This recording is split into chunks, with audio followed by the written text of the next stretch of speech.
नमस्कार दोस्तों। भगवद गीता और गीता के ज्ञान पर असंख्य लोगों ने काम किया है। जाने कितनी ही गीता आपने सुनी भी होंगी, परंतु मैं शुभम शर्मा अब आपके सामने प्रस्तुत कर रहा हूँ गीता की एक और व्याख्या। क्या विशेष है इस गीता में? गीता में अगर कुछ विशेष है तो वो है भगवान श्री कृष्ण। वाकई हम सब निमित्त हैं, साधन हैं, लेकिन ये मेरा खास प्रयास है कि हमारे आज के ज़माने में ये ग्रंथ हमें रास्ता दिखाए, आसानी से गीता को हम सब समझ पाएँ और अपने रोज़मर्रा के जीवन में इसका उपयोग कर पाएँ। वैसे गीता के बारे में बहुत कुछ कहा गया है, सुना गया है। शायद ही कोई ऐसा धर्म ग्रंथ होगा जिस पर इतना लिखा गया हो। ऐसा क्या खास है गीता में कि हम समय समय पर ये और भी आवश्यक और मार्गदर्शक भी होती जा रही है। एकदम अगर साधारण भाषा में कहें तो गीता एक उत्तर है। दुनिया के हर प्रश्न का जीवन से जुड़ा ऐसा कोई प्रश्न नहीं जिसका कि उत्तर श्री कृष्ण भगवद गीता में नहीं देते। हमारे मन मस्तिष्क में कोई भी शंका, परेशानी, चिंता, किसी भी तरह का आवेग, किसी भी तरह की दुविधा हो, दुनिया के हर धर्म संकट, हर डायलेमा का उत्तर है। गीता भगवद गीता में 18 अध्याय हैं और हर अध्याय में वेदों और उपनिषदों का सार है। अरे भाई, इसे आप वेद या उपनिषद समझकर डरिएगा मत। ये मत सोचिए कि ये हमारी और आपकी समझ से दूर है। इसके हर अध्याय और हर श्लोक में आप अपने आप को अर्जुन समझिए, क्योंकि अर्जुन की हर शंका, उसका हर डर, हर समस्या, वैसे देखा जाए तो हमारी ही परेशानी है और हर परेशानी का हल बता रहे हैं भगवान श्री कृष्ण। कृष्ण को सिर्फ अर्जुन का सारथी मत मानिए, उन्हें अपने जीवन का सारथी भी मानिएगा। उनके कहे अनुसार अगर हम और आप चलेंगे तो मैं दावे के साथ कहता हूँ कि हम सारी परेशानियों को आसानी से पार कर जाएंगे। ज्ञान या धर्म या ग्रंथ की बड़ी बड़ी बातें मेरे साथ नहीं होंगी। यहाँ पर जीवन की प्रैक्टिकल सच्चाई और प्रैक्टिकल प्रारंभ की बात की जाएगी। तो आइए मैं शुभम शर्मा आपको ले चलता हूँ गीता के सार पर। महाभारत युद्ध की पृष्ठभूमि। कुरुवंश के महाराज शांतनु पत्नी गंगा देवी के गर्भ से भीष्म का जन्म हुआ था, किंतु बालक के जन्म के अंतर किसी विशेष कारण वे अंतरहीन हो गई। महाराज शांतनु ने किसी समय आखेट करते हुए निषाद राज के घर एक अपूर्व रूपवती राजकन्या सत्यवती को देखा। महाराज ने निषाद राज से अपने विवाह के लिए उस राजकन्या को मांगा, किंतु निषाद राज ने विवाह के लिए एक प्रतिबंध रखा कि सत्यवती का पुत्र ही राजा होगा। महाराज ने इससे स्वीकार नहीं किया और वे राजधानी लौट आए। यह बात किसी प्रकार युवराज भीष्म के कानों में पड़ी और उन्होंने यह भीष्म प्रतिज्ञा की कि वे सत्यवती का पुत्र ही राजा होगा तथा मैं आजीवन ब्रह्मचारी रहूंगा। इस प्रकार उन्होंने सत्यवती का विवाह अपने पिता शांतनु के साथ करवाया। इस भीष्म प्रतिज्ञा के लिए इनके पिताजी ने इनको इच्छा मृत्यु का वरदान दिया था। सत्यवती के गर्भ से महाराज शांतनु के 2 पुत्र हुए, चित्रागढ़ और विचित्रवीर्य।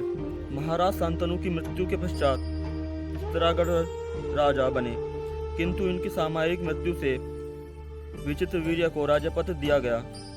इनकी 2 पत्नियां थीं, अंबिका और अम्बलिका, किंतु निसंतान दशा में विचित्रवीर्य की भी असामयिक मृत्यु हो गई। पुत्रों के शोक में माता पुत्र महर्षि वेदव्यास स्मरण किया। पुत्रों के शोक में माता सत्यवती बड़ी दुखी हो गई। इन्होंने वंश की रक्षा के लिए अपने प्रथम पुत्र महर्षि वेदव्यास का स्मरण किया। वेदव्यास जी ने माता सत्यवती की आज्ञा तथा भीष्म का अनुमोदन जानकर विचित्रवीर्य की पत्नी अंबिका से धृतराष्ट्र, अम्बलिका से महाराज पांडु तथा उनकी दासी के गर्भ से महात्मा विदुर जी को उत्पन्न किया। धृतराष्ट्र के जन्मांध होने के कारण पांडु की राज सिंहासन पर बैठे। महाराज पांडु के 5 पुत्र हुए, जिनके ज्येष्ठ पुत्र का नाम युधिष्ठिर था। धृतराष्ट्र के 100 पुत्रों में दुर्योधन सबसे बड़ा था। काल की गति से राजकुमारों की छोटी आयु में ही महाराज पांडु की मृत्यु हो गई। अतः भीष्म पितामह ने राजकुमारों के बड़े होने तक धृतराष्ट्र को ही राज्य संख्या रक्षक के रूप में राज सिंहासन का दायित्व सौंप दिया। जब पांडव और धृतराष्ट्र के दुर्योधन आदि पुत्र यौवनावस्था प्राप्त हुए, तब राजगद्दी का प्रश्न उठा।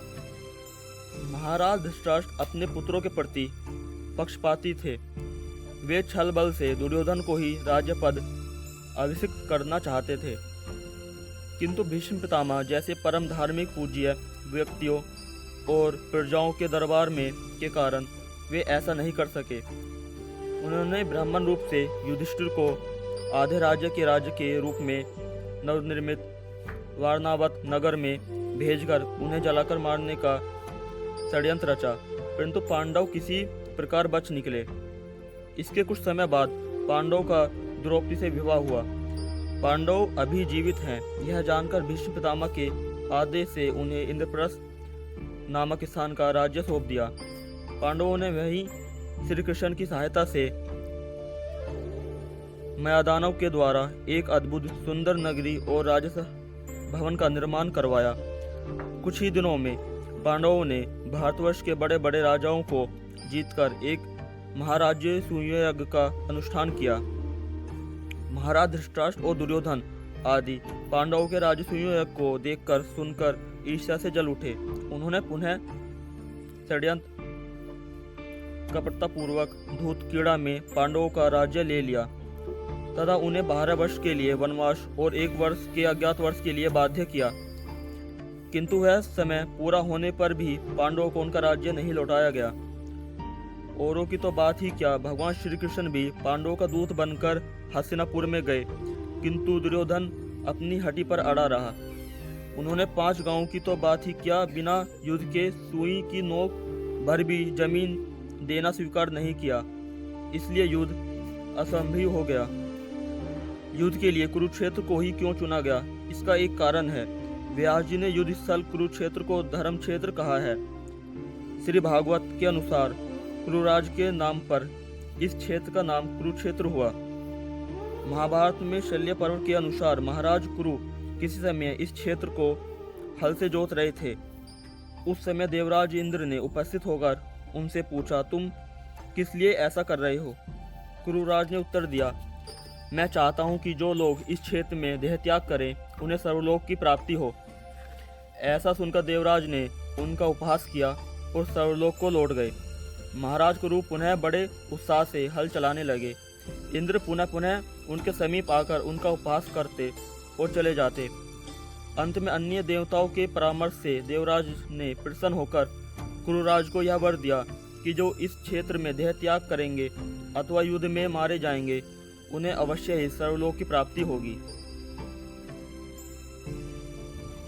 अर्जुन का मोह और गीता का साधारण उपदेश। सुनिए दोस्तों, युद्ध आरंभ होने से पूर्व अर्जुन ने भगवान श्री कृष्ण से अपने रथ को दोनों सेनाओं के मध्य ले जाने के लिए कहा, जिससे वे कौरवों की सेनाओं के योद्धाओं को देख सके। कौरवों की सेना में अपने ही सर्वजनों को देखकर अर्जुन बहुत दुखी हो गए और वे श्री कृष्ण से कहने लगे, हे कृष्ण, विपक्ष सेना में अपने सहजनों को देखकर मेरे सभी अंग शिथिल हो रहे हैं और मुख भी सूख रहा है। मेरा शरीर भी कांप रहा है और गांडीव भी मेरे हाथों से गिर रहा है। मैं केवल अशुभ लक्षणों को देख रहा हूँ। मैं सर्वजनों को मारकर पृथ्वी तो क्या तीनों लोकों का राज्य भी नहीं चाहता हूँ। इन्हें मारने से हमें पाप ही लगेगा और सर्वजनों की हत्या करके हम किस प्रकार सुखी होंगे। युद्ध में इतने सैनिकों को मरने पर उनकी स्त्रियां विधवा और उनकी संतानें अनाथ हो जाएंगी। वे स्त्रियां भी आश्रयहीन और चरित्रहीन होकर अवैध संतानों को जन्म देंगी, जिससे धर्म का नाश हो जाएगा। इससे तो अच्छा यह होगा कि स्त्रीविहीन और आत्मरक्षा के लिए चेष्टा रहित मुझको वे मार डालें। मैं युद्ध नहीं करूंगा। यह कहकर अर्जुन रथ में बैठ गए। भगवान श्री कृष्ण बोले, हे पार्थ, तुम इस प्रकार नपुंसकताओं मत प्राप्त हो, यह तुम्हें शोभा नहीं देता। हृदय की दुर्बलता का त्याग कर युद्ध के लिए खड़े हो। अर्जुन ने कहा, हे मधुसूदन, मैं कैसे अपने पूजनीय भीष्म पितामह और गुरु द्रोणाचार्य के विरुद्ध बाणों के द्वारा युद्ध करूंगा। मैं कार्यरत को प्राप्त कर अपने धर्म के विषय में मोहित हो रहा हूँ। मैं आपका शिष्य हो, कृपया जो मेरे लिए मंगलदायक हो वह उपदेश कीजिए, मैं आपकी शरण ग्रहण करता हूँ। भगवान श्री कृष्ण ने कहा, तुम नहीं शोक करने योग्य व्यक्तियों के लिए शोक कर रहे हो। पुनः पंडित्यपूर्ण वचन भी कह रहे हो, किंतु पंडितन न तो मृत और न ही जीवित व्यक्तियों के लिए शोक करते हैं। जिस प्रकार शरीरधारी जीवात्मा इस स्थूल शरीर में क्रमशः कुमारावस्था, यौवनावस्था और वृद्धावस्था प्राप्त करता है, उसी प्रकार मृत्योपरांत जीवात्मा को अन्य शरीर प्राप्त होता है। अतः धीर व्यक्ति शरीर के नाश और उत्पत्ति के विषय में मोहित नहीं होते हैं। यह जीवात्मा कभी भी न तो जन्म लेता है और न ही कभी मरता है, अथवा बार बार इसकी उत्पत्ति या वृद्धि नहीं होती है। यह अजन्मा, नित्य, शाश्वत और प्राचीन होने पर भी नित्य नवीन है। शरीर के नष्ट होने पर भी इसका विनाश नहीं होता है।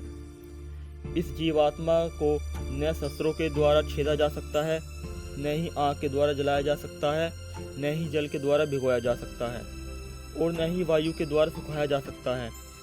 जिस प्रकार मनुष्य पुराने वस्त्रों को त्याग कर दूसरे नए वस्त्रों को ग्रहण करता है, उसी प्रकार जीवात्मा भी पुराने शरीर को त्याग कर दूसरे नए शरीर को धारण करता है। जिसने जन्म ग्रहण किया है उसकी मृत्यु निश्चित है, और मृत व्यक्ति का पुनर्जन्म भी निश्चित है। अतः इस अपरिहास अवश्यमय विषय में शोक करना उचित नहीं है।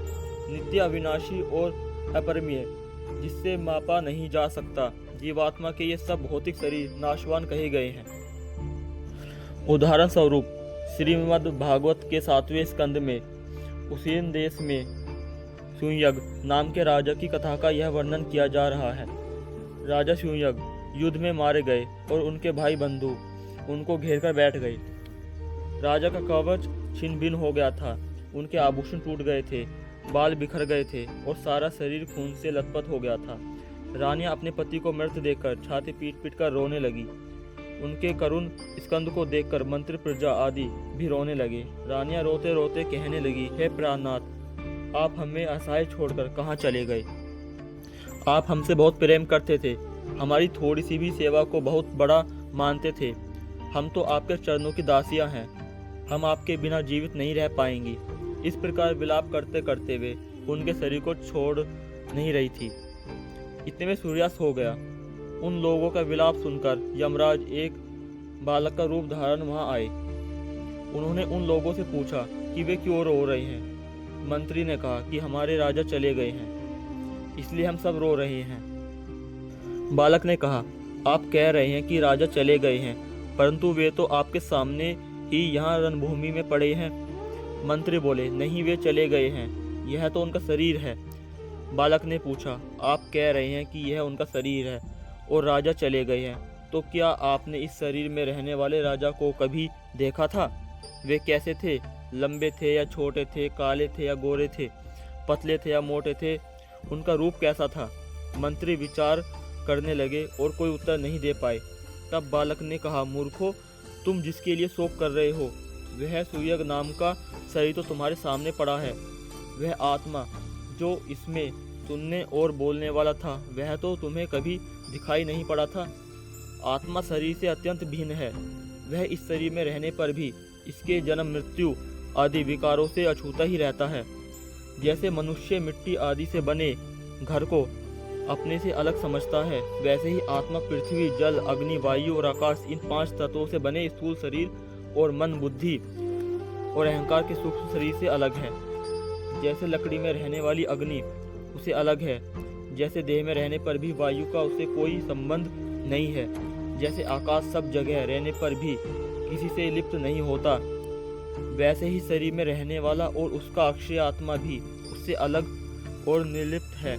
सभी प्राणियों की मृत्यु पूर्व जन्म के कर्मों के अनुसार समय पर होती है और उनके अनुसार उनका जन्म भी होता है। इसलिए शरीर और आत्मा के तत्व को जानने वाले न तो अनित्य शरीर के लिए शोक करते हैं और न ही नित्य आत्मा के लिए। मूर्ख रानियों, एक दिन तुम्हारी भी यही दशा होने वाली है।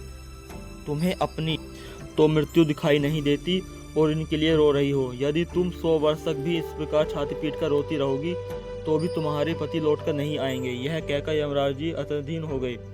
इस प्रकार संसार और इस सुख दुख को अनित्य जानकर हमें अपने कर्तव्य कर्मों को करना चाहिए। इसलिए भगवान श्री कृष्ण ने आगे कहा, हे अर्जुन, भाग्यशाली क्षत्रिय ही स्वर्ग के खुले द्वार के समान ऐसे युद्ध के अवसरों को अनायास ही प्राप्त करते हैं। यदि तुम युद्ध में मारे जाओगे तो स्वर्ग को प्राप्त करोगे और जीतने पर पृथ्वी के राज्य को प्राप्त करोगे। दूसरी ओर यदि तुम धर्म युद्ध नहीं करोगे तो सर्वधर्म और कीर्तिहीन खोकर पाप को प्राप्त करोगे। दुर्योधन ही महारथी तुम्हें भय के कारण युद्ध से पलायन करने वाला कायर कहकर तुम्हारा अपमान करेंगे। सम्मानित व्यक्ति के लिए तपस्या तो मरने की अपेक्षा भी अधिक कष्टदायक है। अतः हे अर्जुन, तुम युद्ध करो। इसीलिए हमें संसार में अपने कर्तव्य कर्मों को करते हुए स्वयं को उसका कारण या अधिकारी नहीं मानना चाहिए। श्री कृष्ण ने कहा, कर्मण्येवाधिकारस्ते मा फलेषु कदाचन मा कर्म फल हेतुर्मा ते सर्गोस्त्र कर्मणि। सर्वधर्म विहित कर्म करने में तुम्हारा अधिकार है, किंतु उस कर्म के फल में तुम्हारा अधिकार नहीं है। तुम स्वयं को न तो कर्म के फल का कारण मानो और न ही कर्म के नहीं करने में आसक्त हो। इस प्रकार अनासक्त भाव से स्वधर्म विहित कर्म करते हुए उनके फल को भगवान को समर्पित करते जाना चाहिए। स्वयं को फल का स्वामी भोक्ता मानने से ही व्यक्ति के हृदय में नाना प्रकार की दुर्भावनाएं और दुर्गुण आते हैं। फल में आसक्ति का त्याग कर निष्काम कर्म करने से व्यक्ति का हृदय शुद्ध हो जाता है। तब वह भगवान और उनकी भक्ति के रहस्य को समझने योग्य होता है। यथा योग्य आहार विहार करने वाले का कर्मों में यथा योग्य चेष्टा करने वाले का और यथा योग्य सोने और जागने वाले का योग संसारिक कलेशों का हरण करने वाला होता है। इसलिए अधिक आहार नहीं करना चाहिए और अधिक सोना भी नहीं चाहिए। जगत के कार्य और इंद्रिय प्रिय पर निरंतर रखना चाहिए, अन्यथा उस दुर्लभ योग की प्राप्ति नहीं होती जिसमें एक आत्मा अपने सृष्टिकर्ता के साथ युक्त होती है। आहार विहार में स्वयं नहीं रखने से नाना प्रकार के रोग हो जाते हैं जिनसे साधन में विघ्न पड़ता है। इसी प्रकार नाना प्रकार की चिंताओं से उद्विग्न चंचल मन से भी साधन की सिद्धि नहीं होती है। इसलिए भगवान श्री कृष्ण ने इस प्रकार कहा है, या निशा सर्वभूताना तस्या जागर्ति संयमी यस्या जागर्ति भूतानि सा निशा पश्यतो मुने। साधारण लोगों के लिए जो रात्रि अर्थात शयन काल है उसमें साधु जागृत रहते हैं, और जब साधारण लोग जागृत रहते हैं तब साधु के लिए वह रात्रि है। इसी श्लोक का यह अभिप्राय है कि जब साधारण लोग आत्मा की अनुभूति के लिए विषय के प्रति सोए रहते हैं तब साधु उसके प्रति जागृत होते हैं, और साधारण लोग जब अपनी इंद्रिय तृप्ति के भोगों में जागृत रहते हैं तब साधु उन विषयों के प्रति निद्रित होते हैं अर्थात उनसे उदासीन होते हैं। साधारण रूप से भगवान श्री कृष्ण ने यह ज्ञान प्रदान किया कि हम यह शरीर नहीं हैं, हम आत्मा हैं। इसलिए शारीरिक कामनाओं से पृथक रहकर उनकी तृप्ति के लिए अधिक प्रयास नहीं करना चाहिए और सुख दुख को समान मानकर अपने कर्तव्य कर्म को करते जाना चाहिए। अपने को अर्थात आत्माओं को जानने का प्रयास करना चाहिए और यह आत्मा कल्याण के लिए प्रयत्नशील होना चाहिए। यहाँ तक यह साधारण उपदेश है। द्वितीय अध्याय। अर्जुन कुरुक्षेत्र में कौरवों और पांडवों में होने वाले युद्ध के लिए रणभूमि में खड़े थे। उसी प्रकार हम भी आज संसार रूपी युद्ध के मैदान में खड़े हैं। और दोस्तों, स्वभाव चंचल मन की वृत्तियों से हमारी लड़ाई रोज हो रही है। कौरवों की सेना 11वें अश्विनी सेना थी और अर्जुन के साथ पांडवों की 7 अश्विनी सेना थी। हमारे सामने भी 11 इंद्रिय रूपी 11वें अश्विनी सेना है और हम नितांत अकेले हैं। अर्जुन के पास अग्निदेव के द्वारा दिया गया रथ था जो जलाया या नष्ट नहीं किया जा सकता था, किंतु हमारा रथ तो मात्र यह रोगग्रस्त और नश्वर भौतिक शरीर है। अर्जुन के रथ वह भगवान श्री कृष्ण थे, परंतु हमारे विरक्त बुद्धि देहरूपी रथ को चला रही है। अर्जुन के पास युद्ध के लिए गांडीव नामक धनुष था, परंतु हम तो निहत्थे हैं। अर्जुन के रथ ध्वज पर श्री हनुमान जी विराजमान थे। यद्यपि अर्जुन को हर प्रकार की सहायता उपलब्ध थी, फिर भी उनका मन विचलित हो गया। हम तो सर्वथा असहाय हैं और चंचल मनरूपी रतवाहक के द्वारा हम पतित या पथभ्रमित हो रहे हैं। अर्जुन के सामने भीष्म, द्रोण, कर्ण, कृपाचार्य, दुर्योधन और दुशासन सहित अनेक महारथी युद्ध के लिए खड़े थे।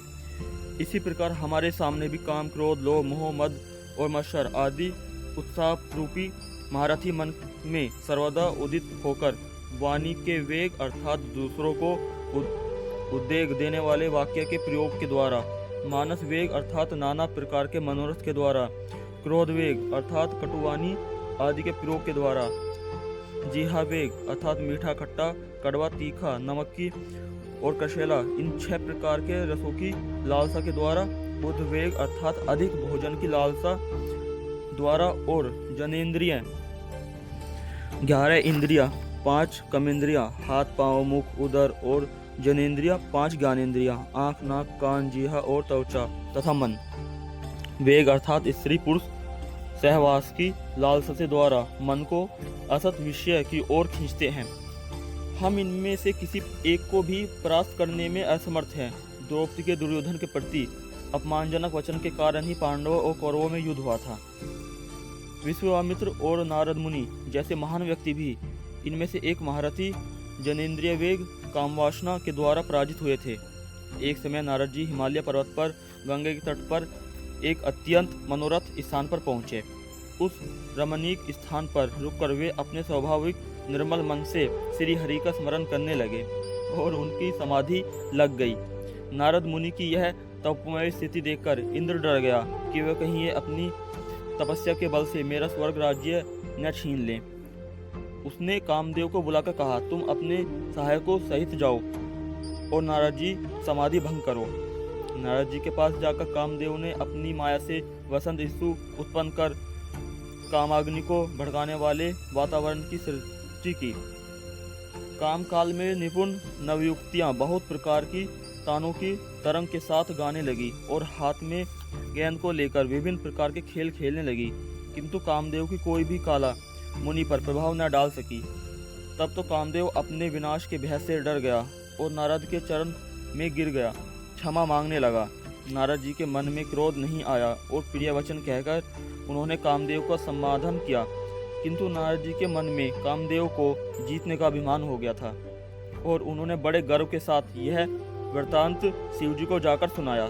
शिव जी ने कहा, आपने मुझे तो कहा सो कहा, किंतु श्री हरि को यह बात मत सुनाना और अगर चर्चा भी चले तो इसे छिपा जाना। नारद जी को शिव जी की शिक्षा अच्छी नहीं लगी।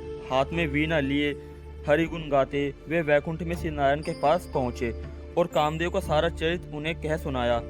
करुणा निधान भगवान ने देखा कि इनके मन में गर्व के भारी वृक्ष का अंकुर पैदा हो गया। तब उन्होंने मन में विचार किया कि मैं अब उसे उखाड़कर फेंक दूंगा, क्योंकि भक्तों का हित करना मेरा प्रण है।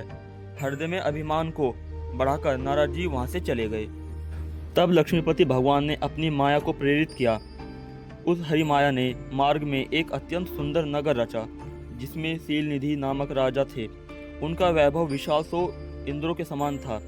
उनकी विश्व मोहिनी नाम की एक परम रूपवती कन्या थी, जिसका स्वयंवर होने वाला था। नारद जी उस नगर में राजा के महल में पहुंचे। राजा ने उनका यथायोग्य सत्कार किया और अपनी कन्या को बुलाया और उनसे स्वयंवर के आयोजन की बात की नारद जी को बतलाई।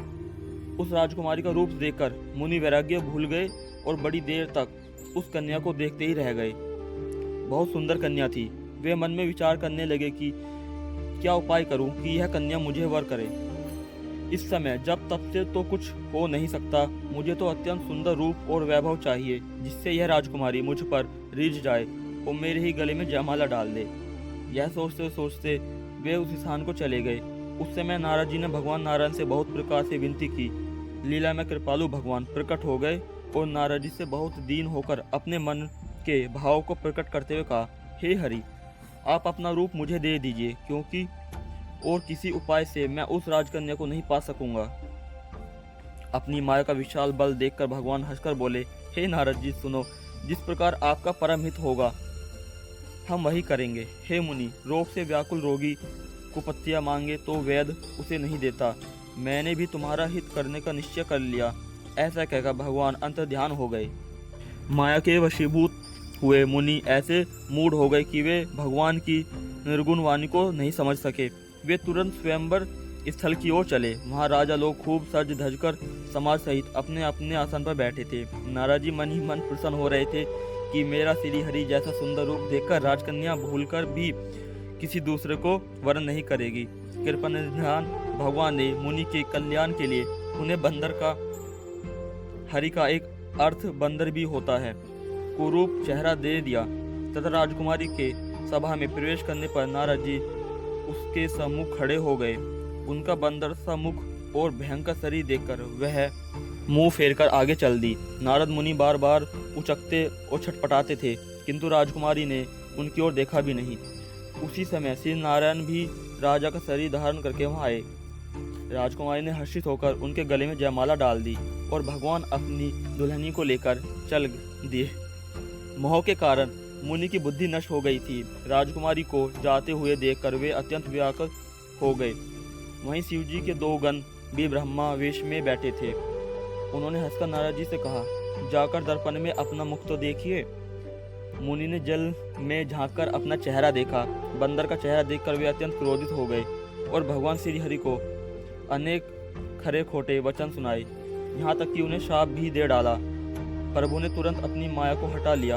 अब मुनि को चेत हुआ कि मैंने क्या कर डाला और उन्होंने अत्यंत भयभीत होकर श्री हरि के चरण पकड़ क्षमा मांगने लगे। इसीलिए अर्जुन ने पूछा, हे कृष्ण, फिर यह पुरुष किसके द्वारा प्रेरित होकर न चाहे हुए भी पाप का आचरण करता है, मानो उसे बलपूर्वक उस कार्य में लगाया गया हो। श्री भगवान ने कहा, रजोगुण से उत्पन्न सर्वभक्षी और अतिशय उग्र काम को जीतु का प्रधान शत्रु जानो। यह काम ही क्रोध में परिणत होता है। अतः हे अर्जुन, तुम सर्वप्रथम इंद्रियों को वशीभूत कर ज्ञान और विज्ञान को नाश करने वाले पाप रूप इस काम को विनष्ट करो। इस प्रकार इस महारथियों के अतिरिक्त हमें अनेक प्रकार के अनर्थों का भी सामना करना पड़ता है। हमें इस शत्रु पर विजय दिलाने और हमारे परम कल्याण का मार्गदर्शन करने के लिए करुणा में भगवान श्री कृष्ण अर्जुन को निमित्त बनाकर गीता में कर्मयोग, ज्ञान योग, कर्म संन्यास योग, ध्यान योग और भक्ति योग का आदेश दिया था।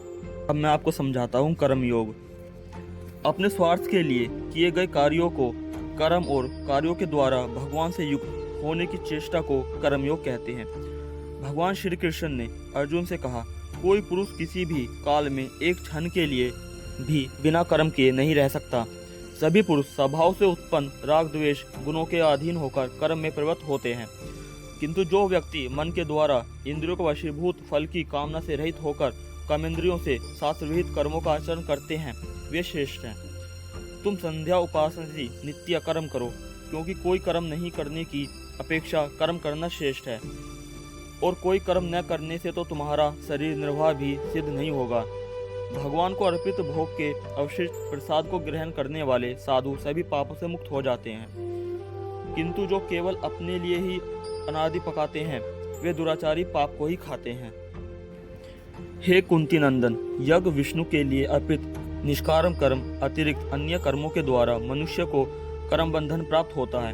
अतः तुम फल की आकांक्षा से रहित होकर भगवान विष्णु के उद्देश्य से कर्म का भक्ति आचरण करो। कर्म के संबंध में 3 प्रकार के विचार किए जाते हैं, कर्म, अकर्म और विकर्म। इनमें से विकर्म अर्थात पाप का उच्चारण और अकर्म अर्थात स्वधर्मेचित कर्म का नहीं करना, ये दोनों ही नितांत अमंगलजनक हैं। अतः विकर्म और अकर्म का परित्याग कर सावधानी पूर्वक कर्म का आचरण करना ही उचित है। शास्त्र विहित आचरणों को ही कर्म कहते हैं। कर्म 3 प्रकार का होता है, नित्य कर्म, नैमित्तिक कर्म और काम्य कर्म। संसार के विषय सुखों को भोगने के उद्देश्य से किए गए कर्म काम्य कर्म कहलाते हैं, और वेद विहित होने पर भी ये संसार में बंधन रूपी अमंगल्यजनक हैं। जो काम्य कर्म करते हैं वे कर्म के फल का हेतु होते हैं और परिणाम स्वरूप उनके सुख दुख रूपी फलों को भोगते हैं। परंतु जो लोग कर्मयोग का अवलंबन करते हैं, उनके लिए संसार निर्वाह करने के लिए नित्य और नैमित्तिक कर्म स्वीकृत है। शरीर, मन, समाज और परलोक के मंगलजनक कर्मों को नित्य कर्म कहते हैं। नित्य कर्म सभी के लिए कर्तव्य कर्म है। संध्या वंदना, पवित्र उपायों के द्वारा शरीर और समाज रक्षण, सत्य व्यवहार और पालनीय का पालन, ये सब नित्य कर्म है। जो कर्तव्य कर्म किसी निमित्त का आश्रय कर नित्य कर्म की तरह किया जाता है उसे नैमित्तिक कर्म कहते हैं। मृत माता पिता पूर्वजनों के प्रति कर्तव्य का पालन, श्राद्ध, पिंडदान आदि और किए गए पापों का प्रायश्चित, ये सभी नैमित्तिक कर्म हैं। किंतु जो व्यक्ति आत्माराम है और आत्मा में ही निरत रहने वाले हैं एवं आत्मा में ही संतुष्ट हैं, उनके लिए कोई कर्तव्य कर्म नहीं है। आत्माराम पुरुषों को इस जगत में न तो कर्म के अनुष्ठानों से पुण्य प्राप्त होता है, न ही कर्म के अनुष्ठानों को नहीं करने से कोई दोष होता है। उसको अपने प्रयोजन के लिए इस ब्रह्मांड के समस्त जीवों में किसी के आश्रय की आवश्यकता नहीं है। इस प्रकार निष्काम कर्म करने से हृदय की शुद्धि होती है और तब आत्मा और परमात्मा के ज्ञान को समझने योग्य होने पर व्यक्ति ज्ञान योग में प्रवेश कर अधिकार प्राप्त करता है। दोस्तों, अब मैं आपको समझाता हूँ ध्यान योग। ध्यान योग के द्वारा कर्म के तत्व को जान लेने से व्यक्ति कर्म के बंधन से मुक्त हो जाता है। कर्मों के फल की अभिलाषा करने वाले व्यक्ति इस मनुष्य लोकों में देवताओं की पूजा क्या करते हैं, क्योंकि कर्मों से उत्पन्न फल शीघ्र प्राप्त होता है। जो आसक्ति रहित है, देह अभिमान से मुक्त हो गए हैं, जिनका चित्त ज्ञान में स्थित है, वे परमेश्वर आराधना यज्ञ के लिए कर्म का आचरण करते हैं। ऐसे पुरुषों के संपूर्ण कर्म भलीभांति विलीन हो जाते हैं, अर्थात किसी कर्म फल को नहीं रचते हैं। यज्ञ नहीं करने वाले के लिए तो यह अल्प सुख वाला मनुष्य लोक भी प्राय नहीं है, तो भला अन्य देवादि स्वर्गवादी लोग किस प्रकार प्राप्त हो सकते हैं। 14वें अध्याय में श्री कृष्ण ने अति उत्तम ज्ञान का उपदेश किया, जिससे जानकर अनेक ऋषि मुनियों ने सिद्धि प्राप्त कर परम पद को प्राप्त किया है। श्री भगवान ने कहा, हे कुंती नंदन, देव, पशु, पक्षी, मनुष्य आदि समस्त योनियों में जो शरीर उत्पन्न होते हैं, भौतिक प्रकृति उनकी योनि अथ जनजीव स्वरूप हैं, और मैं बीज प्रदान करता पिता स्वरूप हूँ। प्रकृति से उत्पन्न सत्व, रज और तम, ये तीन गुण शरीर में अवस्थित निर्विकार देही अर्थात जीवात्मा को बांधते हैं। उन तीनों गुणों में सत्वगुण अपेक्षाकृत निर्मल, प्रकाश तथा उपद्रव रहित होने के कारण जीवों को सुख और ज्ञान के साथ बांधता है। सत्वगुण में स्थित व्यक्ति अपने व्यक्तिगत जीवन, सामाजिक और स्वार्थ जीवन के लिए हितकारी कार्यों में उत्पन्न रहते हैं। उनके द्वारा किए गए कार्यों को पुण्य कर्म कहते हैं। पुण्य कर्म करने वाले व्यक्ति संसार में सुखी रहते हैं। ऐसे लोगों को ही साधु संग प्राप्त होने की संभावना अधिक होती है। रजोगुण कर्म की आसक्ति द्वारा जीव को बांधता है। वृद्ध जीवों को विषयों में आसक्ति रूप रंग से रंग देने के कारण इसे रजोगुण कहते हैं। स्त्री और पुरुष का पारस्परिक आकर्षण ही रजोगुण की विशेषता है। वह देवधारी प्राणियों में भौतिक भोग के लिए लालसा उत्पन्न करता है।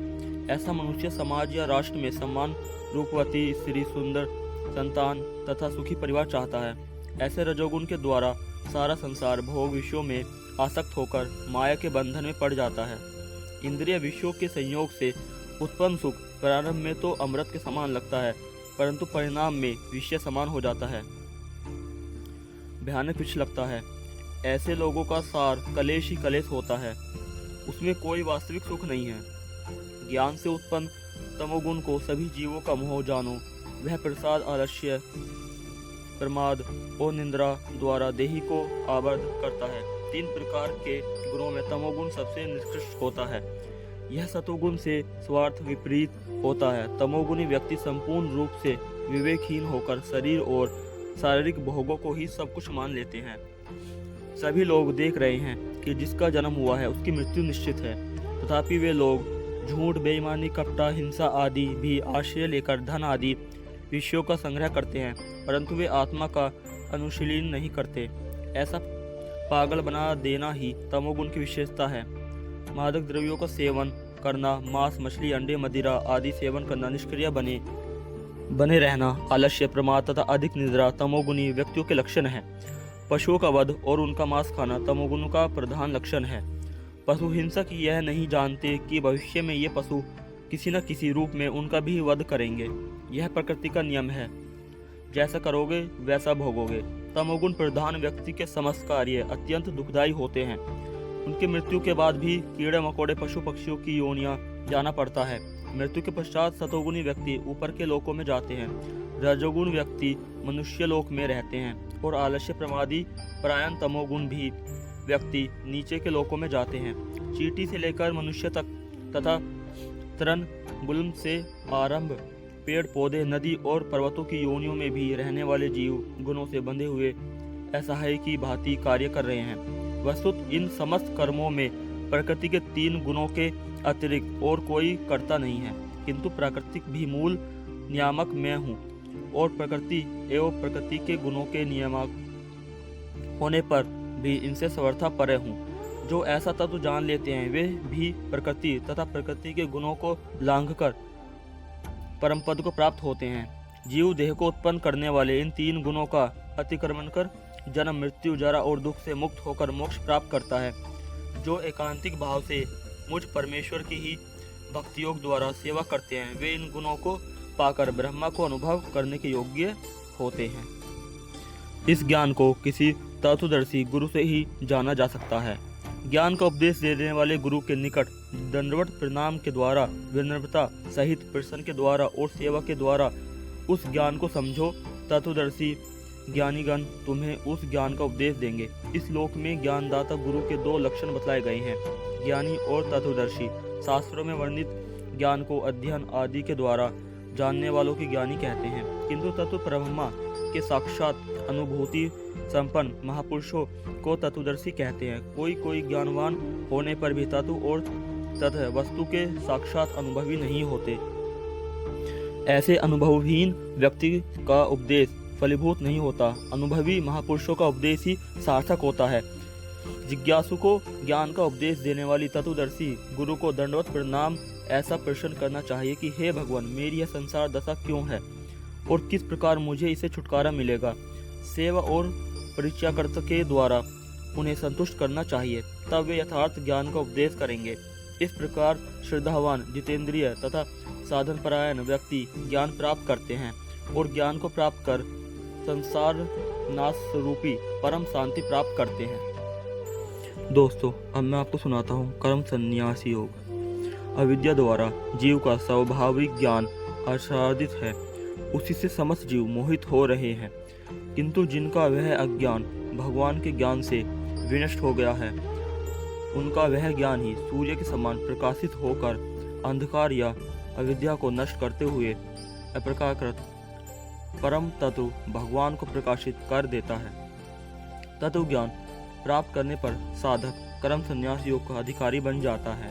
उस समय वह अनुभव करता है कि कर्म और कर्म फल में आसक्ति का त्याग ही यथार्थ संन्यास है। जो व्यक्ति न किसी से द्वेष करते हैं और न ही किसी की वस्तु की आकांक्षा करते हैं, वे सदा ही सन्यासी समझे जाने योग्य हैं, क्योंकि राग द्वेष द्वंद्वों से रहित व्यक्ति ही इस संसार बंधन से अनायास मुक्त होते हैं। अशुद्धित व्यक्तियों के लिए कर्म के स्वरूप त्याग की अपेक्षा आसक्ति रहित कर्मयोग का अक्षय ग्रहण करना ही उचित और प्रशस्त मार्ग है। भगवदर्पित निष्काम कर्मयोग ही ब्रह्मा पद प्राप्ति की योग्यता प्रदान करता है। ब्रह्मा को जानने वाले शांति के अधिकारी होते हैं। भगवान श्री कृष्ण ने कहा, भोक्तारम यज्ञ तपस्साम सर्वलोक महेश्वरम सुखदम सर्वभूताना यागत्वा मां शांति मर्षति। मनुष्य मुझे सभी यज्ञ और तपस्याओं का भोक्ता, सभी लोकों का महानियंता और सभी जीवों का सुखद जानकर मोक्ष प्राप्त करते हैं।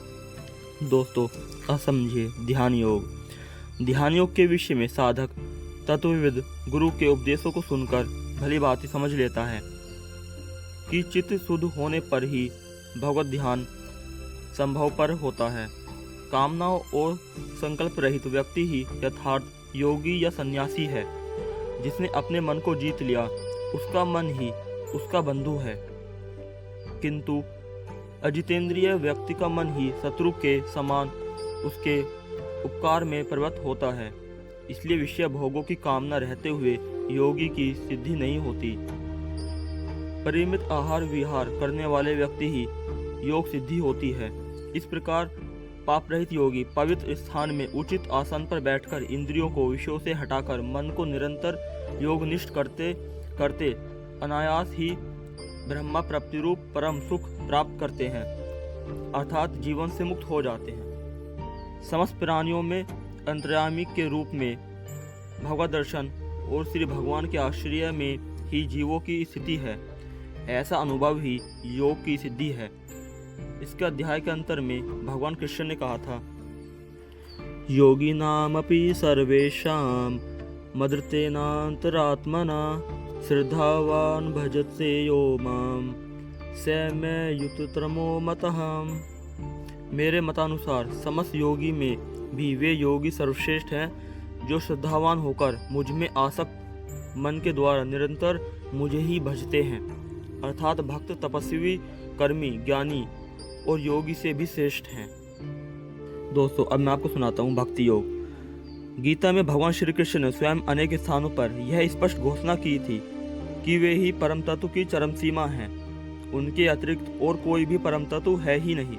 भगवान श्री कृष्ण की अध्यक्षता में उनकी बहिरंगा माया शक्ति चर और अचर सहित संपूर्ण जगत को प्रभाव करती है और जगत की पुनः पुनः सृष्टि होती है। जीव अति श्रुद्ध होने के कारण इस माया के बंधन को काट नहीं सकता। श्री कृष्ण के चरण कमलों की एकांतिक रूप से शरणागत हुए बिना माया जाल से छुटकारा पाने का और कोई उपाय नहीं है।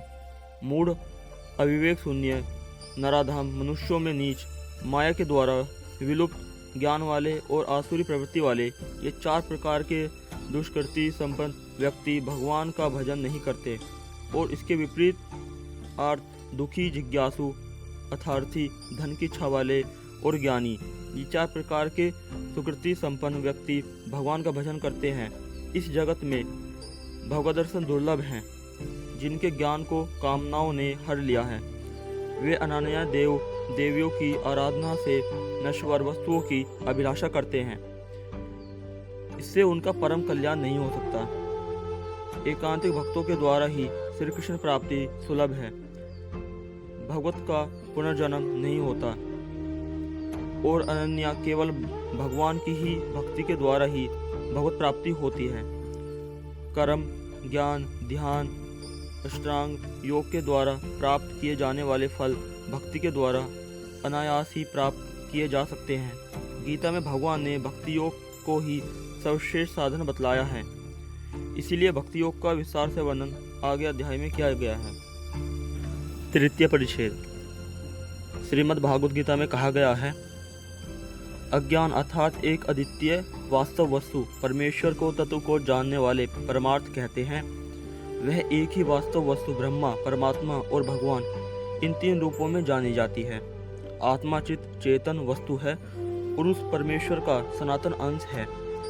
श्री भगवान ने कहा, ममेवांशो जीव लोके जीव भूतः सनातनः। इस जगत में जीव मेरा ही सनातन अंश है। स्वरूप है जीव भगवान का अंश होने से सच्चिदानंदमय है और भगवान का दास है, परंतु अपनी स्वतंत्रता का दुरुपयोग करने से वह इस संसार की माया के प्रति आकर्षित होकर माया में बंधकर अपने स्वरूप को भूल गया है। इस प्रकार वह संसार को भोगने की इच्छा से नाना प्रकार की योनियों में भटकता हुआ सुख दुख के द्वंद्वों में पिस रहा है। जीवन कैसे माया के बंधन से छूटकर अपने वास्तविक सच्चिदानंद रूप में स्थित हो सकता है, इसके लिए ही भगवान ने गीता का उपदेश दिया है। इसे समझने के लिए अब गुहा, गुहातर, गुहातम और सवगुहातम उपदेशों का संक्षेप में यहाँ वर्णन किया जा रहा है। गुहा, गूढ़ उपदेश। प्रथम परिच्छेद में गीता के साधारण उपदेश को बतलाया गया है। इसके बाद गुहा गूढ़ उपदेश आता है, जो ब्रह्म ज्ञान है। इस जगत में क्षर और अक्षर ये दो चेतन पुरुष तत्व हैं। इनमें से अपने स्वरूप से पतित हो जाने वाला अक्षर जीव है और जो कभी भी अपने स्वरूप से पतित नहीं होते वे अक्षर पुरुष परमेश्वर ही कटुसत पुरुष कहलाते हैं। जिन पर काल का प्रभाव नहीं होता वही कटुस्थित हैं। जगत की उत्पत्ति होने पर जो परमेश्वर के प्रकाश जगत में सर्वव्यापी तथा स्वरूप में नित्य विद्यमान होते हैं वे ही ब्रह्मा हैं और जगत से संबंधित अनेकों कारण वे स्वतंत्र तत्व नहीं है।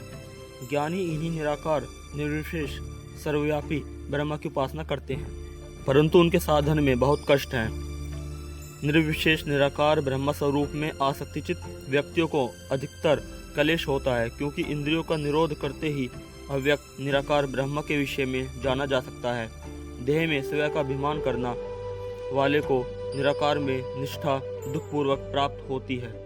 साधारण काल में बहुत कष्ट उठाने के पश्चात ब्रह्म में अवस्थित ज्ञानी के लक्षणों का वर्णन 18वें अध्याय में किया गया है। सर्वभूत है प्रश्नात्मा न सोचति न कांक्षति समः सर्वेषु भूतेषु मद्भक्ति लभते परमात्मा है। ब्रह्मा में अवस्थित प्रसन्नचित व्यक्ति न तो शोक करते हैं और न ही किसी संसार की वस्तु की आकांक्षा करते हैं। वे सभी भूतों में जीवों में समदर्शी होकर प्रेम लक्षण युक्त मेरी भक्ति प्राप्त करते हैं। ब्रह्माभूत शब्द का तात्पर्य जीव का अपने नित्य स्वरूप में प्रतिष्ठित होना है। ब्रह्माभूत महात्मा भक्तों का संग प्राप्त करके भगवान की प्रेम भक्ति लाभ करते हैं। संक्षेप में यही ब्रह्म ज्ञान है। गुहांतर अधिक गूढ़ उपदेश। इसके बाद आता है गुहांतर अधिक गूढ़ उपदेश, जो कि परमात्मा का ज्ञान है। किंतु पहले कहे गए अक्षर और अक्षर तत्व से भिन्न एक अन्य उत्तम पुरुष परमात्मा कहलाते हैं, जो ईश्वर और निर्विकार है और तीनों लोकों में प्रविष्ट होकर उनका पालन करते हैं। ब्रह्मा से श्रेष्ठ परमात्मा को इस प्रकार बतलाया गया है, जो ईश्वर अर्थात नियामक है, अव्यक्त है अर्थात निर्विकार भाव से ही समस्त त्रिलोक में प्रविष्ट होकर उसे धारण और पालन करते हैं।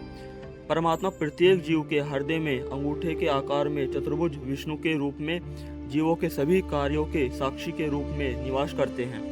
उन्हीं से ही जीवों के कर्मफल के अनुसार स्मृति और ज्ञान तथा दोनों का नाश होता है। योगी अपने हृदय में उनका ध्यान करते हैं, किंतु वास्तविक योगी वही है जो चित्त और देह को संयत कर विषयों का त्याग योग द्वारा परमात्मा से युक्त होता है। यही ज्ञान गुहांतर है। गुहांतम उपदेश। तृतीय और सर्वोत्कृष्ट अक्षर पुरुष का नाम भगवान है। श्री कृष्ण वही भगवान तत्व हैं। वे अक्षर पुरुष जीव से परे और अक्षर पुरुष ब्रह्मा और परमात्मा से उत्तम हैं। अतएव जगत में और वेदों में उन्होंने पुरुषोत्तम कहा गया है। ब्रह्मा परमात्मा और भगवान के उपकारों के लिए उनकी प्राप्ति के साधन क्रम से ज्ञान योग और भक्ति है। ज्ञान और योग का फल मोक्ष है, किंतु भक्ति ही सहायता के बिना ये मोक्ष नहीं प्रदान कर सकते। भगवान के भक्तों को अपने साध्य की सिद्धि के लिए ब्रह्मा अथवा परमात्मा की उपासना नहीं करनी पड़ती। भगवत ज्ञान का गुहांतम उपदेश शुद्ध भक्ति के लक्षण वाला है। इस गुहांतम ज्ञान के द्वारा ही संसार रूप अशुभ से मुक्ति प्राप्त होती है। भगवान कृष्ण ने कहा, राजविद्या राजगुहा पवित्र विद मुक्तम प्रत्यक्षावाग्रम धर्मीय सुख कर्तव्यम। भक्ति का ज्ञान सभी विद्याओं का राजा, गोपनीय विषयों का राजा, अतिशय पवित्र, प्रत्यक्ष अनुभव योग्य, धर्म संगत, बिना किसी कष्ट के साध्य होने योग्य और सनातन है। अहम सर्वस्य प्रभो मतः सर्व प्रवर्तते इति मत्वा भजन्ते मां बुधा भाव समवंतिता। मैं सबकी उत्पत्ति का कारण हूँ, मुझे ही सभी कार्य में प्रवृत्त होते हैं। इस प्रकार समझकर पंडितगण भावयुक्त होकर मुझे भजते हैं। मचिंता मत प्राणा बोधन्त्य परस्परम कथयन्तस्य मां नित्य तुष्टयन्ति च रमन्ति च। जिन्होंने अपने चित्त तथा प्राण मुझे समर्पित कर दिए हैं, वे सर्वदा एक दूसरे को मेरा तत्व बताते हुए और मेरे नाम रूप गुण लीलादि का कीर्तन करते हुए संतोष लाभ करते हैं और आनंद का अनुभव करते हैं। यहाँ एकांतिक भक्ति की सर्वश्रेष्ठता बतलाई गई है।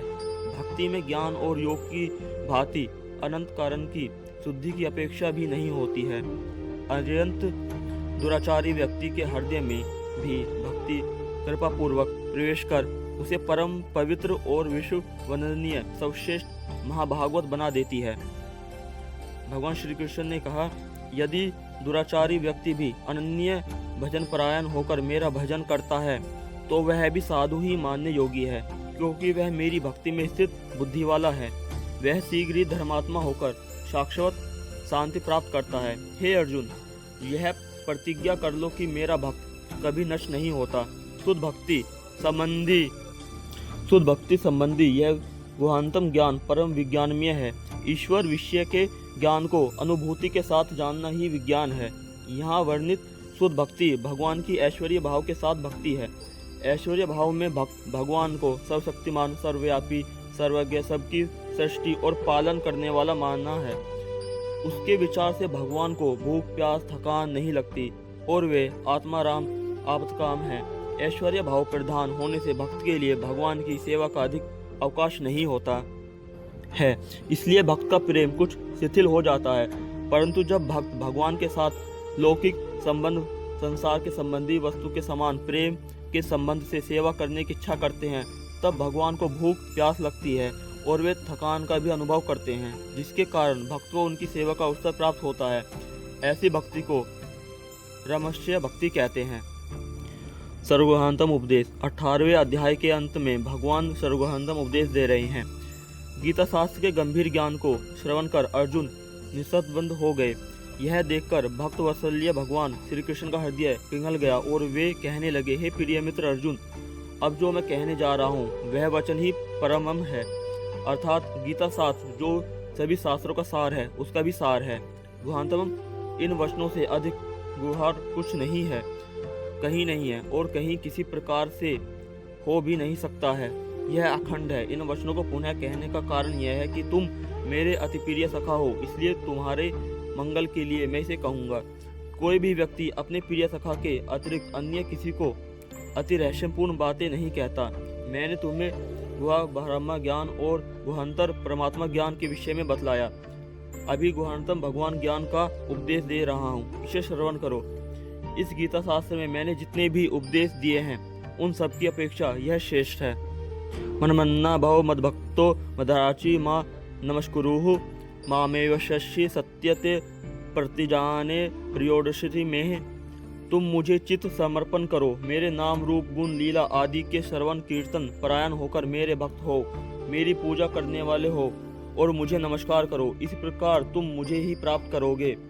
मैं तुम्हें यह सत्य प्रतिज्ञा करता हूँ क्योंकि तुम मेरे प्रिय हो। यही भगवत गीता का सर्वश्रेष्ठ श्लोक है। यह रहस्य में है और भक्ति की चरम सीमा है।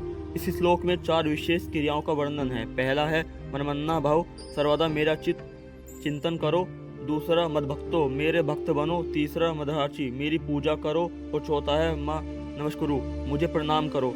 माँ नमस्कुरु अर्जुन ने कहा कि इस युद्ध भूमि में मनमन्ना भाव, मद्भक्तो और मदहाची मेरे लिए संभव नहीं है, इसलिए मुझे सरल मार्ग बतलाइए। श्री कृष्ण ने कहा, यदि तुम्हें सहज मार्ग चाहिए तो माँ नमस्कुरु, मुझे केवल प्रणाम करो। केवल प्रणाम नहीं, नमस्कार का अर्थ है अपने अहंकार का परित्याग करके प्रणाम निवेदन करना। सर्वधर्मान परित्यज्य मामेक शरणम व्रज, समस्त धर्मों का परित्याग करके केवल मेरी शरण में आ जाओ। इस उपदेश को हृदय में धारण करके हमें श्री कृष्ण को प्रणाम करना चाहिए। केवल मात्र एक बार इस प्रकार प्रणाम करने से हम एक शलगाम में ही अर्थात भवसागर को पार कर जाएंगे, जैसा यमराज जी यमदूतों को उपदेश दे रहे हैं। हे दूतों, जिसकी जिह्वा श्री कृष्ण नाम कीर्तन नहीं करती है, जिसका चित्त श्री कृष्ण के पाद प्रधान का स्मरण नहीं करता, जिसका मस्तक एक बार भी श्री कृष्ण को नमन नहीं करता है, ऐसे असत लोगों को ही मेरे पास लाओ, क्योंकि वे कुछ भी भक्ति का कार्य नहीं करते हैं। दशा सर्वमेघी पुनरेजिनम कृष्ण प्रणामी न पुनर्भाव्य, जिन्होंने 10 अश्वमेध यज्ञ किए हैं उनका पुनर्जन्म होता है, किंतु जिसने केवल एक बार श्री कृष्ण को प्रणाम किया उसका पुनर्जन्म नहीं होता। शक्रत प्रणामी कृष्णस्य महातु है सतंस्य पिवेत्र ही। जो श्री कृष्ण को एक बार भी प्रणाम करते हैं उन्हें पुनः माता का स्तनपान नहीं करना पड़ता। अर्जुन ने कहा, प्रभो, मैं केवल एक बार नहीं आपको सत सत प्रणाम किए हैं। जिसने केवल एक बार पूर्ण शरणागति से श्री कृष्ण को प्रणाम कर लिया वह जन्म मृत्यु के चक्र से छूट जाता है, वह माता के गर्भ में प्रवेश नहीं करता। यही माँ नमस्कुरु का तात्पर्य है। मृध्याजी, याजी का अर्थ है अर्चन। भगवान श्री कृष्ण की प्रसन्नता ही प्रधान है। यदि वे संतुष्ट हैं तो हमारी पूजा सार्थक है और हमें स्वतः ही प्रसन्नता प्राप्त होगी। किंतु यदि हम अपने स्वार्थ के लिए पूजा कर रहे हैं तो वह निष्काम भक्ति है। अधिकांश गृहस्थ अर्चन करते समय प्रार्थना करते हैं कि प्रभु, मैं अपने समस्त कर्मों का फल आपके चरणों में अर्पण कर रहा हूँ। मेरे पास जो कुछ भी है वह आपका ही है और मैं उसे आपको समर्पित करता हूँ। परंतु वे वास्तव में ऐसा करते नहीं उनका उपदेश तो केवल अपने परिवार की सुख शांति है। अपने सुख की अभिलाषा से युक्त अर्चन विशुद्ध अर्चन नहीं है। अर्चन करने वाले की निष्ठा कैसी होती है, इसके लिए एक सत्य घटना का यहाँ वर्णन किया जा रहा है। मथुरा में एक बाबा रहते थे जो शालग्राम शिला का निष्ठापूर्वक आचरण करते थे। आचरण के विभिन्न अंगों का उन्होंने पूर्ण ज्ञान नहीं था, किंतु वे जो कुछ करते थे निष्ठापूर्वक करते थे। उन्होंने प्रतिज्ञा की थी कि प्रतिदिन ब्रह्म मुहूर्त में यमुना जी में स्नान कर यमुना जल से ही मैं अपने शालग्राम का अर्चन करूंगा। एक समय की बात है, माघ महीने की अमावस्या रात थी। घनघोर अंधकार छाया हुआ था। उस पर रात भर वर्षा होती रही और हवा में तेज झोंके चलते रहे। आकाश में तारों के न होने के कारण उन्हें समय का ज्ञान नहीं हो पाया और ब्रह्ममुहूर्त से पहले ही उठकर यमुना जी में स्नान के लिए चल पड़े। यमुना जी का पानी बर्फ की भांति ठंडा था। ठंड के मारे उनका बुरा हाल हो रहा था, तथापि अपने नियम की रक्षा के लिए उन्होंने यमुना जी में स्नान किया और ठाकुर जी के लिए जल लिया। जब वे वापस आ रहे थे तो अंधकार, वर्षा और शारीरिक अवस्था के कारण उन्हें अत्यंत कठिनाई हो रही थी। वे बड़े चिंतित हुए कि मैं किस प्रकार घर जाकर ठाकुर जी की सेवा कर पाऊंगा। इतने में ही उन्होंने देखा कि लालटेन लेकर कोई चला आ रहा है। जब वे निकट गए तो देखा कि वह एक बालक है। बालक के सिर पर वर्षा के बचने के लिए कंबल था। बिल्कुल समीप आने पर बालक ने पूछा, बाबा आप कहाँ जाएंगे? उस व्यक्ति ने अपना ठिकाना बताया तो बालक ने पुनः कहा, मैं भी उधर जा रहा हूँ, आप मेरे साथ चलें, मैं आपको घर तक छोड़ दूंगा। वे उस बालक के साथ चलने लगे और कब वे अपने घर पहुंच गए उन्हें पता नहीं चला। जब वे घर की ओर मुड़ने लगे तो उन्होंने सोचा कि बालक का नाम तो पूछ लूं, किंतु यह क्या, दूर दूर तक बालक का पता नहीं था। वे वहीं जड़वत खड़े रह गए और सोचने लगे, हाय मेरे वचन की रक्षा के लिए स्वयं छलिया इस रूप में आए और मुझे छलकर चला गया। यह है अर्चन हमारा। इसी प्रकार का दृढ़ निश्चय होना चाहिए। अपने सुख दुख का विचार भगवान की सेवा में न आए, यही वास्तविक तृष्णा है। और यदि हम इसी प्रकार तृष्णा होकर ऐसे प्रेम के साथ पूजा करेंगे तो भगवान हमें अवश्य स्वीकार करेंगे। इस विषय से संबंधित श्लोक श्री चैतन्य चरितमानस में श्री चैतन्य महाप्रभु और सिया रामानंद संवाद में पाया जाता है। जिस प्रकार पेट में जब तक तिरुभूख प्यास रहती है तब तक भोजन और पीने के द्रव्य सुखदायी होते हैं, उसी प्रकार आतरबंधु भगवान की नाना प्रकार के उपचारों से पूजा होने पर भी, वह पूजा प्रेमयुक्त होने पर भी भक्तों का हृदय आनंद से द्रवित होता है। तात्पर्य यह है कि तिरुभूख प्यास नहीं रहने से सुस्वादु, सुगंधित और मधुर स्वाद और पानीय द्रव्य भी ग्रहण करने की इच्छा नहीं होती। उसी प्रकार प्रेम नहीं रहने से नाना प्रकार के उपचारों के साथ पूजा करने पर भी श्री कृष्ण प्रसन्न नहीं होते, परंतु तिरुभूख प्यास रहने पर साधारण अन्न जल भी अत्यंत सुखद और तृप्तिदायी होते हैं। उसी प्रकार भक्त के हृदय में यदि प्रेम रहता है तभी उसके द्वार प्रदन साधारण वस्तु से भी श्री कृष्ण अत्यंत प्रीति प्राप्त करते हैं।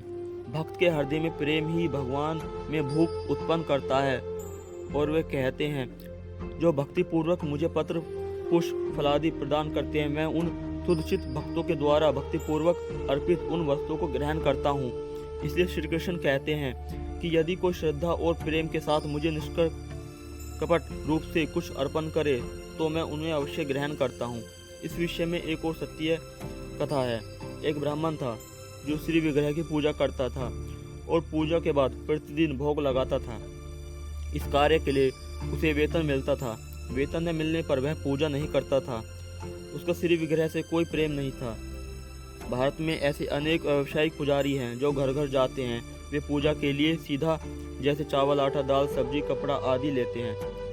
इसे वे श्री विग्रह को दिखाते हैं और सब सामान को बांधकर अपने घर ले जाते हैं। एक बार यह ब्राह्मण कुछ दिनों के लिए नगर से कहीं बाहर जा रहा था। उसने अत्यंत स्नेहपूर्वक अपने पुत्र को बुलाया और कहा, मेरे प्यारे पुत्र, ठाकुर जी को स्नान कराने के बाद प्रतिदिन भोग लगाना। उस बालक ने पूजा के विषय में अधिक कुछ सीखा नहीं था, किंतु उसने कहा, अच्छा आप जैसा कहते हैं मैं वैसा ही करूँगा। अगले दिन जब उसकी माँ रोटी सब्जी इत्यादि बना रही थी, बालक ने ठाकुर जी को गंगा जल से स्नान कराया, तुलसी चढ़ाई और सिंहासन पर पधराया। फिर तुलसी पत्र डालकर रोटी सब्जी का यह कहते हुए भोग लगाने लगा, ठाकुर जी आप अपना भोजन ग्रहण कीजिए, आप खाइए, मैं यहीं खड़ा रहूँगा।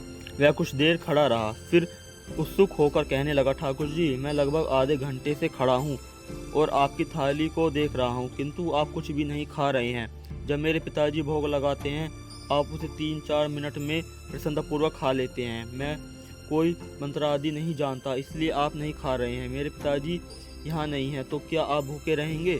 जब तक आप नहीं खाएंगे, मैं भी कुछ नहीं खाऊंगा।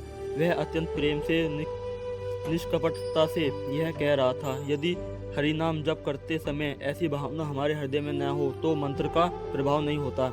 यदि हम ठाकुर जी की सेवा ऐसी भावना से न करें, तब वे हमारी सेवा क्यों स्वीकार करेंगे? कुछ समय प्रतीक्षा करने के बाद बालक ने कहा, प्रभु, आप नहीं खाएंगे, ठीक है, तब मैं भी बिना खाए पिए सो जाता हूँ। उसके पश्चात भगवान अपने आप को रोक न सके। वे अपने सिंहासन से उतरकर बैठ गए और दोनों हाथ से खाने लगे। उन्होंने प्रसन्नतापूर्वक थाली में जो कुछ था वह प्रेम से खा लिया। वह बालक खाली थाली को रसोई में वापस ले गया और कहने लगा, माँ, भगवान ने भोजन कर लिया।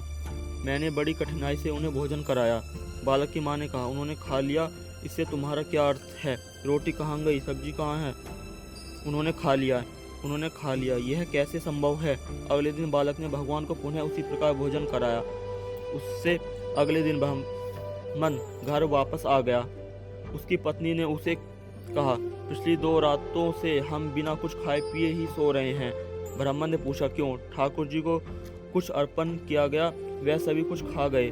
ठाकुर जी ने खा लिया, किस प्रकार? कुछ सोच विचार करने के बाद ब्राह्मण ने अपने पुत्र को बुलाया और कहा, मेरे प्रिय पुत्र, मुझे लगता है कोई चूहा आकर समस्त भोजन खा गया होगा। चूहे पुराने सिंहासन के नीचे अपना बिल बना लेते हैं और वहाँ आराम से रहते हैं। उन्हें भोजन भी आराम से मिल जाता है, साथ में दीपक का घी भी पीने में को मिलता है। बालक ने हट करते हुए कहा, नहीं, ठाकुर जी ने सब खाया है। अच्छा, आज रात भी तुम ही भोग लगाना। उस रात जब उसका पुत्र भोग लगा रहा था, ब्राह्मण निकट में ही छिप गया और देखने लगा कि ठाकुर जी सचमुच में खाते हैं या नहीं। उस बालक ने कहा, प्रभु, आप देरी क्यों कर रहे हैं? जल्दी आइए और भोग ग्रहण कीजिए। किंतु ठाकुर जी अपने स्थान पर ही स्थित रहे। तब बालक ने कहा, प्रभु, आप खा क्यों नहीं रहे हैं? आप फिल्म क्यों कर रहे हैं? क्या हो गया?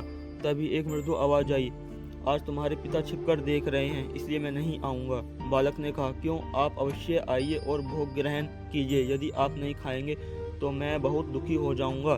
ठाकुर जी ने कहा, जाओ और अपने पिता को स्पर्श करके आओ। बालक ने वैसा ही किया। उसी समय बालक के कुछ भाव उसके पिता के अंदर भी प्रकाशित हो गए। उसके बाद ब्राह्मण ने देखा कि ठाकुर जी सचमुच ही भोग ग्रहण कर रहे हैं। पूजा करने के लिए भगवान की प्रसन्नता ही प्रधान है, ऐसी भावना आवश्यक है। यदि ऐसी भावना और श्रद्धा न हो तो समझना चाहिए कि आप अभी पूजा करने का अधिकार नहीं आया। यहाँ एक बात समझनी आवश्यक है, जो कुछ भी भगवान की प्रसन्नता के लिए निवेदन किया जाता है, वह अनंत हमारे ही सुख के लिए होता है। मद भक्तों, नमस्कारों और अर्चन के पश्चात स्थिति आती है। मद भक्तों, तुम मेरे भक्त बनो। भागवत में प्रहलाद महाराज ने कहा, श्रवणम कीर्तनम विष्णुहम स्मरन पादसेनवम अर्चनम वंदनम दास्य सख्यमात्म निवेदनम इति पुरुषार्पिता विष्णु भक्तिशयन लक्षणा क्रियते भगवत श्रद्धा तन्मय धीत मूतनम।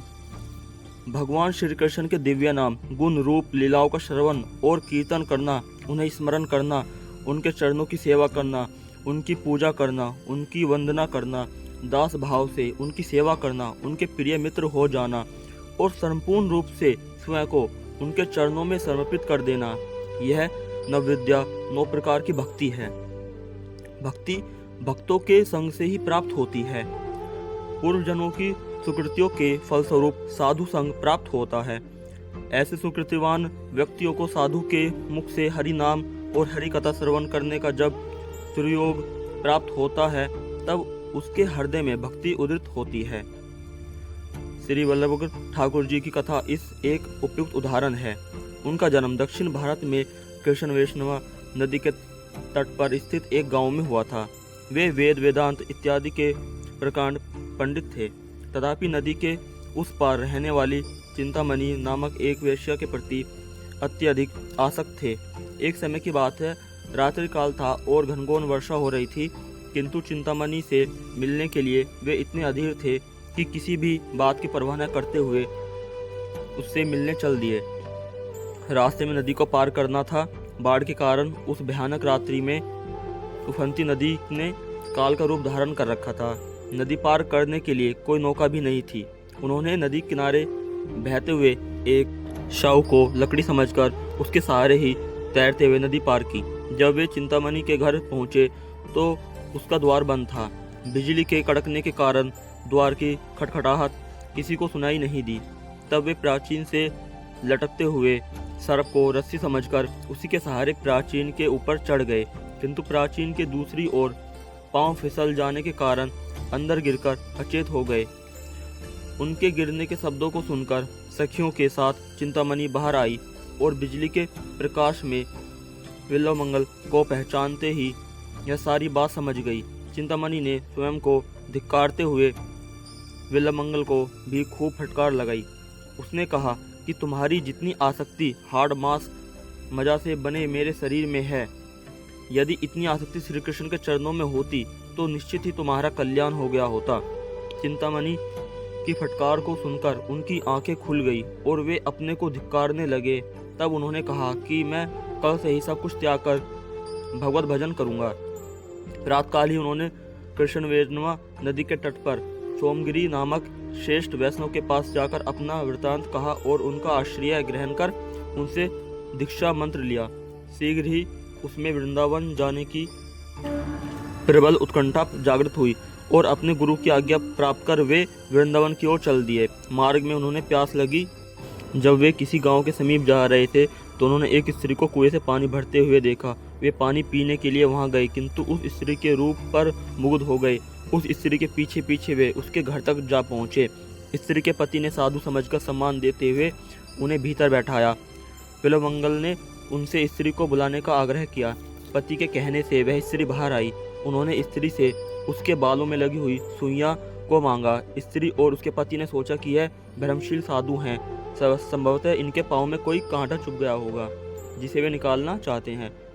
विल्वमंगल कांटा तो अवश्य निकालना चाहते थे, परंतु वह कांटा उनके हृदय में था जिस तक वे पहुंच नहीं पा रहे थे। इसलिए उन्होंने सुइयां ली और अपनी दोनों आंखें फोड़ ली। न रहेगा बांस न बजेगी बांसुरी।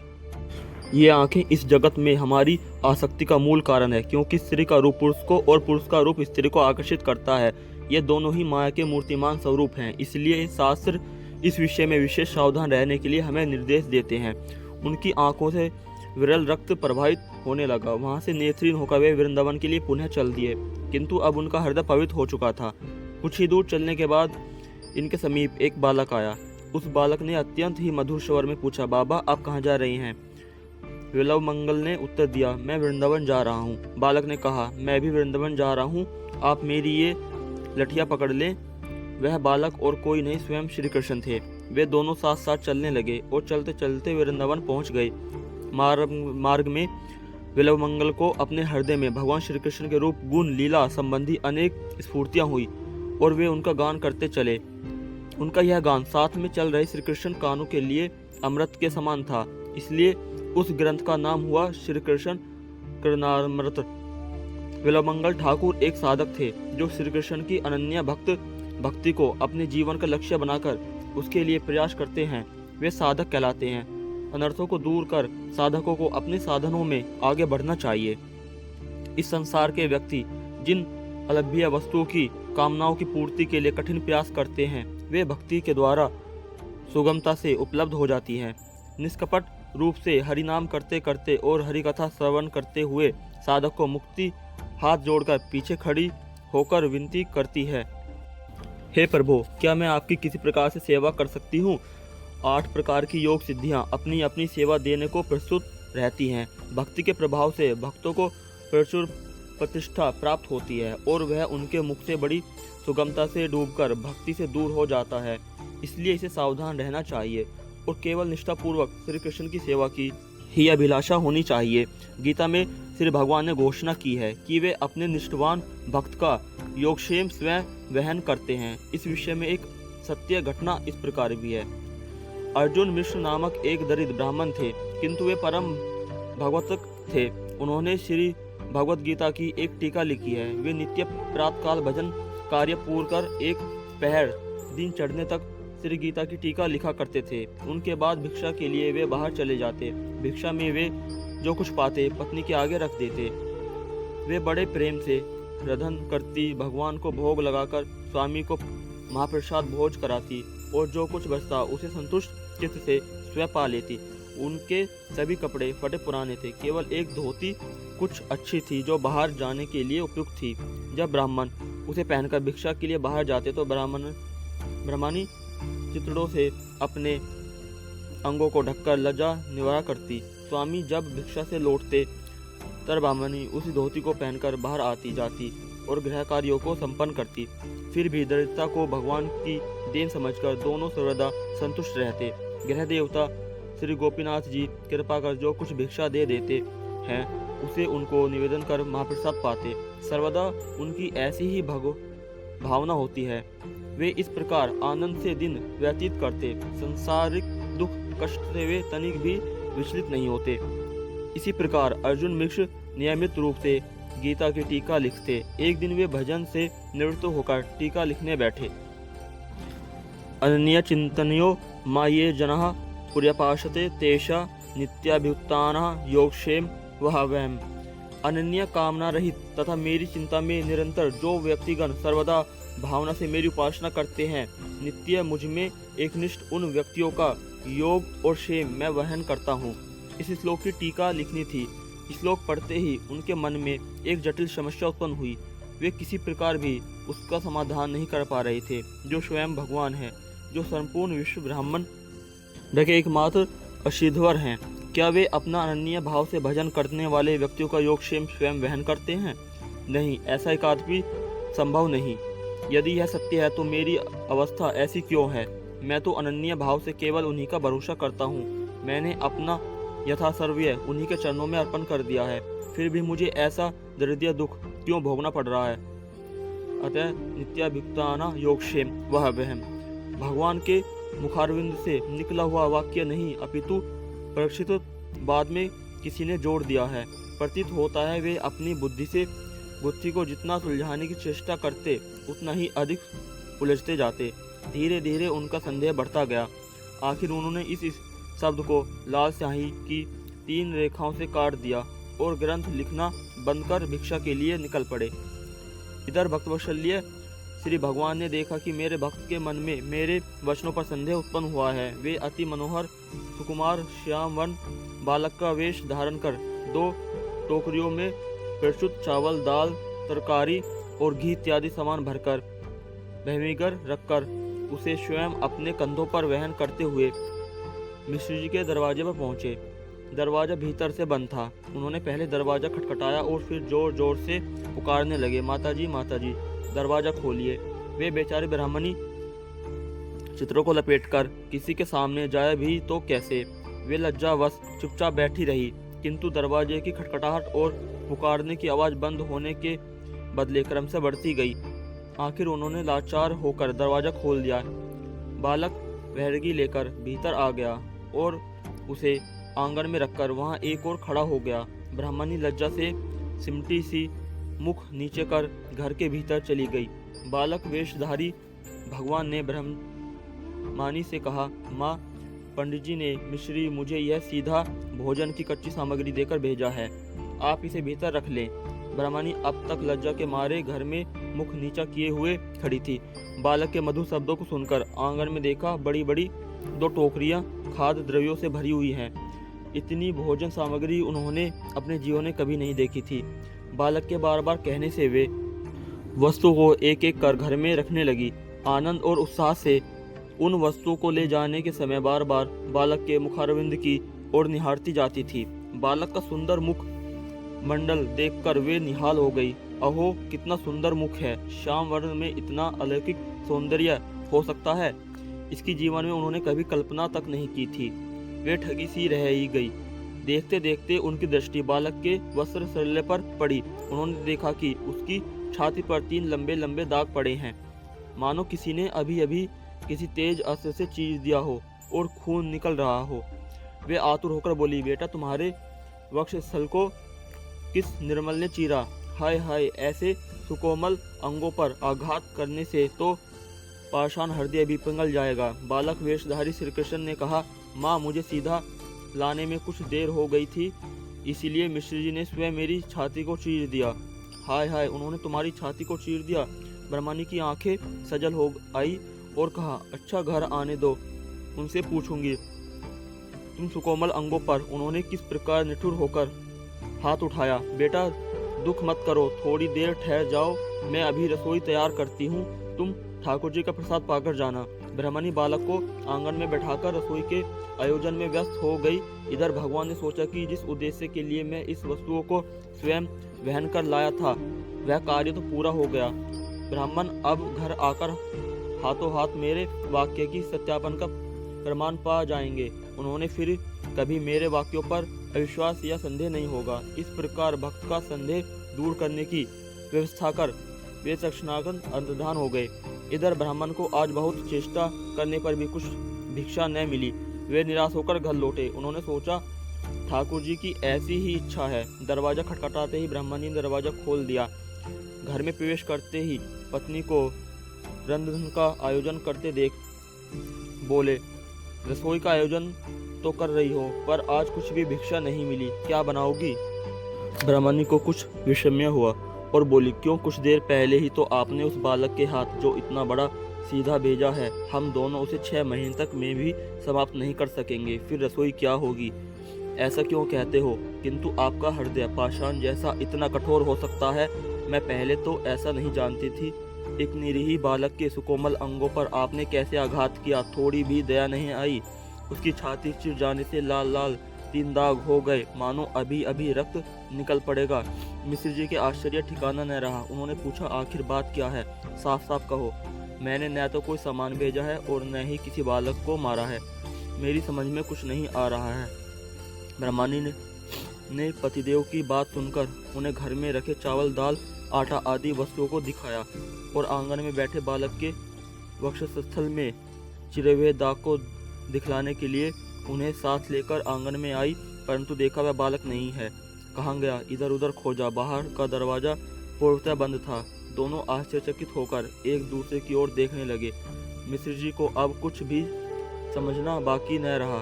उनकी आंखों से अविरल अश्रुधारा प्रवाहित होने लगी। फिर भी रहा सहा संदेह दूर करने के लिए वे हाथ पैर धोकर ठाकुर जी के घर में गए और गीता ग्रंथ को खोलकर देखा।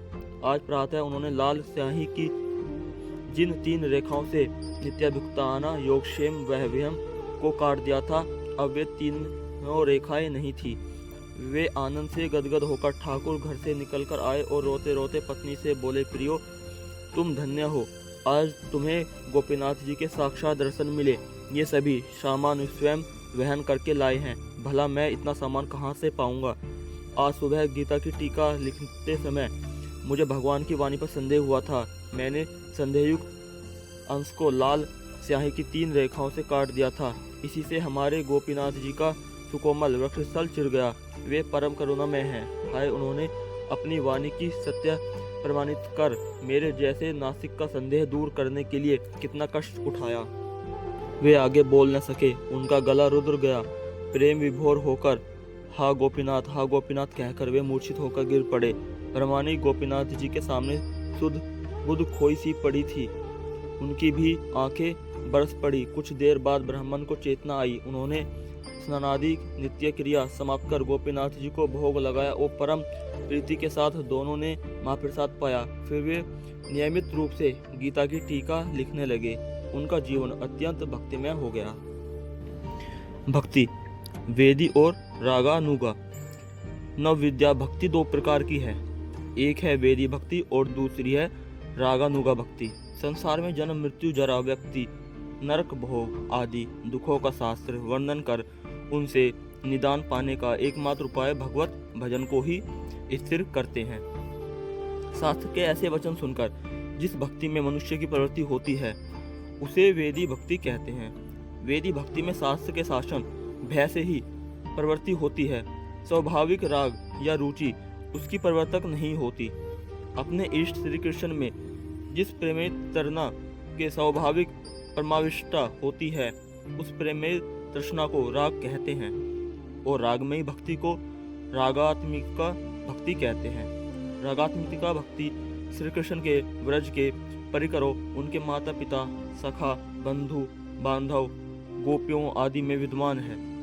और वैसी प्रेममयी सेवा के लोभ से जिस भक्ति में मनुष्य की प्रवृत्ति होती है उसे रागानुगा भक्ति कहते हैं। रागानुगा भक्ति में शास्त्र के वचनों की कोई अपेक्षा नहीं रहती और उसे उत्तमा भक्ति कहते हैं। तन मन वचन और हृदय की सभी भावनाओं से भगवान श्री कृष्ण या उनके शुद्ध भक्तों के अनुकूल भाव से सेवा लाभ करने के अतिरिक्त हृदय में किसी और अभिलाषा की गंध से रहित भक्तों, जो ज्ञान और कर्मादि से ढकी न हो, उस भक्ति को उत्तमा भक्ति कहते हैं। दोस्तों, कर्म और ज्ञान कैसे भक्ति को ढक सकते हैं, इसे समझना चाहिए। सभी व्यक्ति कुछ न कुछ कर्म तो करते ही हैं। सोते समय सांस लेना, करवट बदलना और सपन देखना, ये भी कर्म है। तो कर्म अपरिहार्य है। कर्म किए बिना कोई एक क्षण भी जीवित नहीं रह सकता। यदि कोई कहता है कि वह बिना कर्म किए ही जीवित है तो वह पाखंडी है। यत् करोषि यत् सन्नासि यजुहोषि ददासि यतः यत् पश्यसासि कौन्तेय तत्कुरुषव मधुशरणम। तुम जो कुछ भी करते हो, जो भी भोजन बनाते हो, यज्ञ करते हो, दान देते हो या तपस्या करते हो, सब कुछ मुझे अर्पण करो। यदि एक व्यंजन अपने जिह्वा के स्वाद के लिए यह सोचकर बनाया जाता है कि मेरे धन से ही आवश्यक सामग्री लाई गई है और मैं ही इसका भोजन करूंगा, और फिर उसे भगवान को अर्पित किया जाता है, तो यह भी दोषपूर्ण है। हम जो कुछ भी खाते या पीते हैं वह भगवान की प्रीति के लिए ही होना चाहिए। भगवान विग्रह रूप में भोजन को ग्रहण करते हैं, फिर सबको उनके उचित प्रसाद का वितरण करना चाहिए। साधारणतः विश्व भर के धार्मिक व्यक्ति इसी प्रकार कर्मयोग में रत हैं, परंतु श्री चैतन्य महाप्रभु और गौड़ीय आचार्यों ने लिखाया है कि हम इस प्रकार से भी कर्म करने से हम बंधन में पड़ जाएंगे। पहले हमें स्वयं को ही भगवत चरणों में समर्पित कर देना चाहिए, तब हम जो भी खाएंगे अथवा करेंगे वह भगवत सेवार्थ ही होगा। इससे भक्ति आच्छादित नहीं होगी, अपितु वर्धित होगी। इसी प्रकार ज्ञान के बिना भी जीवित रहना संभव नहीं है। जैसे चलते समय पाँव किधर रखना है, यह ज्ञान भी आवश्यक है, अन्यथा हम गिर पड़ेंगे। इसी प्रकार जीवन में सभी कार्यों को भलीभांति करने के लिए ज्ञान की आवश्यकता है, परंतु ये ज्ञान और कर्म भक्ति को किस प्रकार ढक देते हैं, इसे भागवत में वर्णित भरत महाराज के उदाहरण से समझा जा सकता है। एक असहाय हिरण की सहायता करने की चेष्टा करते हुए भरत महाराज से एक भूल हो गई और वे भक्ति मार्ग से पतित हो गए। भरत महाराज युवावस्था में ही संपूर्ण पृथ्वी के राज्य को त्याग कर भगवत भजन के लिए वन में चले गए। वहाँ साधन भक्ति करते हुए उन्होंने भक्ति की अति उच्च भावदशा को भी प्राप्त कर लिया। एक दिन उन्होंने एक शिशु हिरण की सींग से रक्षा की और उसे नदी में डूबने से बचाया। वन में हिंसक पशुओं से रक्षा करने के लिए उसे अपनी कुटिया में ही रख लिया और दूध आदि पिलाकर उसका पालन पोषण करने लगे। परंतु धीरे धीरे उस हिरण में उनकी इतनी आसक्ति हो गई कि वे भगवत भजन को भूल से गए। इस प्रकार सात्विक दया के कर्म से उनकी भक्ति ढक गई। परिणाम स्वरूप अंत समय में उसी हिरण का चिंतन करते हुए शरीर छोड़ने के कारण उन्हें अगला जन्म हिरण का लेना पड़ा। जैसे गीता में कहा गया है, यम यम व्यापी स्मरण भाव त्यजयन्ते कलेवरम तम तमेवेति कौन्तेय सदा सदा भाववती। हे कौन्तेय, जो अंतकाल में जिस विषय की चिंता करते हुए शरीर त्याग करते हैं, सर्वदा उसी के चिंतन में तन्मय वे उसी भाव को प्राप्त होते हैं। परंतु भक्ति के प्रभाव से उन्हें हिरण के शरीर में भी पूर्ण जन्म की स्मृति बनी रही और पुनः किसी के प्रति आसक्ति न हो, इस विषय में वे सचेत रहे। फिर अगले जन्म में वे एक ब्राह्मण के घर में पैदा हुए और गूंगे बहरे होने का अभिनय कर संसार से सर्वथा अनासक्त रहकर भजन करते हुए उन्होंने सिद्धि प्राप्त की। इसलिए ज्ञान और कर्म सर्वदा वर्तमान रहने पर भी उन्हें सदा भक्ति के अधीन ही रखना चाहिए, अन्यथा भक्ति उनसे आच्छादित हो जाएगी। भक्ति की प्रारंभिक स्थिति में हमें भगवान की अनुमति नहीं है, इसलिए भगवान के साथ इस प्रकार संबंध युक्त होने के लिए सर्वप्रथम हमें अपने गुरुदेव को सब कुछ समर्पित करना चाहिए। वर्तमान स्थिति में वे ही हमारे लिए भगवान के समान हैं। भागवत में श्री कृष्ण ने कहा है कि आचार्य को मेरा ही रूप मानो। जब हम भगवान से साक्षात संबंध युक्त हो जाएंगे तब इन औपचारिकताओं की आवश्यकता नहीं होगी। उदाहरण स्वरूप गोपियां स्वयं भोजन करती हैं और श्रृंगार भी करती हैं, परंतु औपचारिकता कृष्ण को कोई भेंट निवेदन नहीं करती। यह उनकी पूजा नहीं करती। सुंदर वेशभूषा धारण करते हुए वे अनेक प्रकार के आभूषण का व्यवहार करती हैं, परंतु ये सब वे श्री कृष्ण की प्रसन्नता के लिए ही करती हैं। उनका सब कुछ स्वभावतः श्री कृष्ण की सेवा के लिए ही है। इस प्रकार साधक को सब कुछ एकमात्र श्री कृष्ण की प्रसन्नता के लिए करना चाहिए। ऐसी भक्ति दुष्प्राय है और इसके लिए पूर्व जन्म की सुकृतियों का होना भी आवश्यक है। एक रागुना भक्ति को इस प्रकार साधना करनी चाहिए जिसमें ज्ञान और कर्म का लेश मात्र भी स्पर्श न हो। तब क्रम से निर्चित स्वरूप उदित होने पर श्री कृष्ण की साक्षात सेवा प्राप्त होती है। श्री रघुनाथ जी दास गोस्वामी भी रागानुग साधक का एक श्रेष्ठ उदाहरण है। यद्यपि आंतरिक रूप से वे सिद्ध थे, तथापि ब्रह्म रूप से उन्होंने एक साधक का आचरण कर जगत में भक्ति का यथार्थ स्थापित किया। वे एक बहुत धनी जमींदार के इकलौते पुत्र थे। बचपन में ही उन्होंने अपने परिवार गुरु यमुनंदन आचार्य से दीक्षा ग्रहण की थी और नामाचार्य श्री हरिदास ठाकुर का संग प्राप्त किया। हरिदास ठाकुर के संग के प्रभाव से उन्होंने हरिनाम करना प्रारंभ किया। 16 वर्ष की आयु में ही प्रगाढ़ भक्ति के कारण उन्हें तीव्र वैराग्य उत्पन्न हो गया। कई बार वे घर छोड़कर श्री चैतन्य महाप्रभु के पास गए, किंतु उनके पिताजी अपने सेवकों द्वारा उन्हें पकड़कर लौटा लाते थे। उनके पिताजी ने सोचा कि यदि मैं इसका विवाह कर दूं तो यह अपनी पत्नी के प्रेम वश में बंधकर घर में ही रहेगा। इसलिए उन्होंने पिता ने सर्वगुण संपन्न स्वर्ग की अप्सरा के समान सुंदरी कन्या से उनका विवाह कर दिया। वे स्वयं एक राजकुमार के समान थे और उनका शरीर भी अत्यंत सुंदर और सुकोमल था, परंतु हृदय में प्रबल कृष्ण प्रेम के कारण उन्हें अपने पिताजी का इंद्र के समान वैभव और अप्सरा के समान पत्नी भी घर में बांधन में सफल नहीं हुए। नित्यानंद प्रभु की सेवा करते हुए नित्यानंद प्रभु की कृपा प्राप्त हुई। उसके बाद किसी प्रकार वे घर से निकल भागने में सफल हो गए। वे रात में जंगल के रास्ते से भागे थे जिससे उनका कोई पकड़ न पाए। 7 दिन रात बिना खाए पिए चलते रहे। 7वें दिन एक ग्वाले ने उन्हें कुछ दूध और चावल खाने को दिए। इतनी कम आयु में दिन रात चलते चलते वे अंत में श्री जगन्नाथपुरी पहुंचे। पुरी पहुंचने पर श्री चैतन्य महाप्रभु ने उनका आलिंगन किया और कहा, तुमने बहुत अच्छा किया जो यहाँ आने के लिए निष्ठा के कूप अर्थात एक संसारी के गृह का परित्याग किया। निकट ही शिव स्वरूप दामोदर बैठे थे। श्रीमन महान प्रभु ने रघुनाथ जी दास को उन्हें सौंपा दिया और कहा, आज से स्वरूप दामोदर ही तुम्हारे पिता माता भाई गुरु सभी कुछ हैं। आज मैं तुम्हें इनके हाथों में सौंप रहा हूँ। तुम किसी बात की चिंता मत करना। इस प्रकार भगवान ने स्वयं उन्हें ऐसे उन्नत गुरु के हाथों में सौंप दिया। श्री रघुनाथ जी दास पुरी में अत्यंत वैराग्यपूर्ण रहने लगे। उनके धनी पिता उनके रहने खाने की व्यवस्था करना चाहते थे, परंतु उन्होंने उसे स्वीकार नहीं किया। वे जगन्नाथ जी की रसोई से फेंके हुए सड़े चावल, जिन्हें गाय भी न खाती थी, उसे उठा लाते, पानी से धोते और थोड़ा सा नमक मिलाकर खा लेते और उसी से अपना जीवन निर्वाह करते। उनकी एकमात्र संपत्ति एक मिट्टी का जलपात्र था। उनके पास कोई थाली और कंबल भी न था। दूसरों के फेंके हुए वस्त्रों से 2 कोपिन बनाकर पहन लेते और भजन करते। अपने प्रकट लीला के 48वें वर्ष में श्री महान प्रभु ने इस जगत को छोड़कर अपनी लीला रंगोपन कर ली। उनके गृह में श्री रघुनाथ जी दास ने खाना पीना छोड़ दिया। दिन रात वे रोते रहते। इसी को साधन कहते हैं।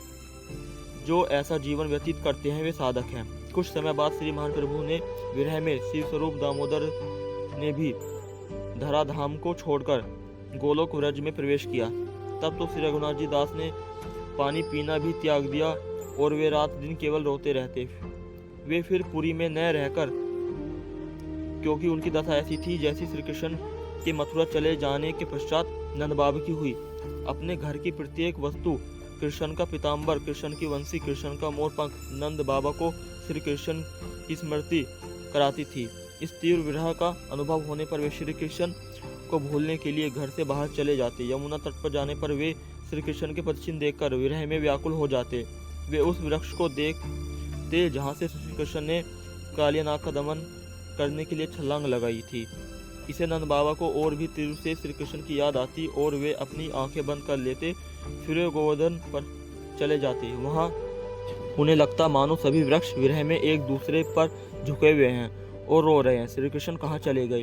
राधा कुंड, श्याम कुंड, कुसुम सरोवर और मानसी गंगा उनके विरह ताप को और बढ़ा देते थे। अंत में वे पुनः घर लौट आते।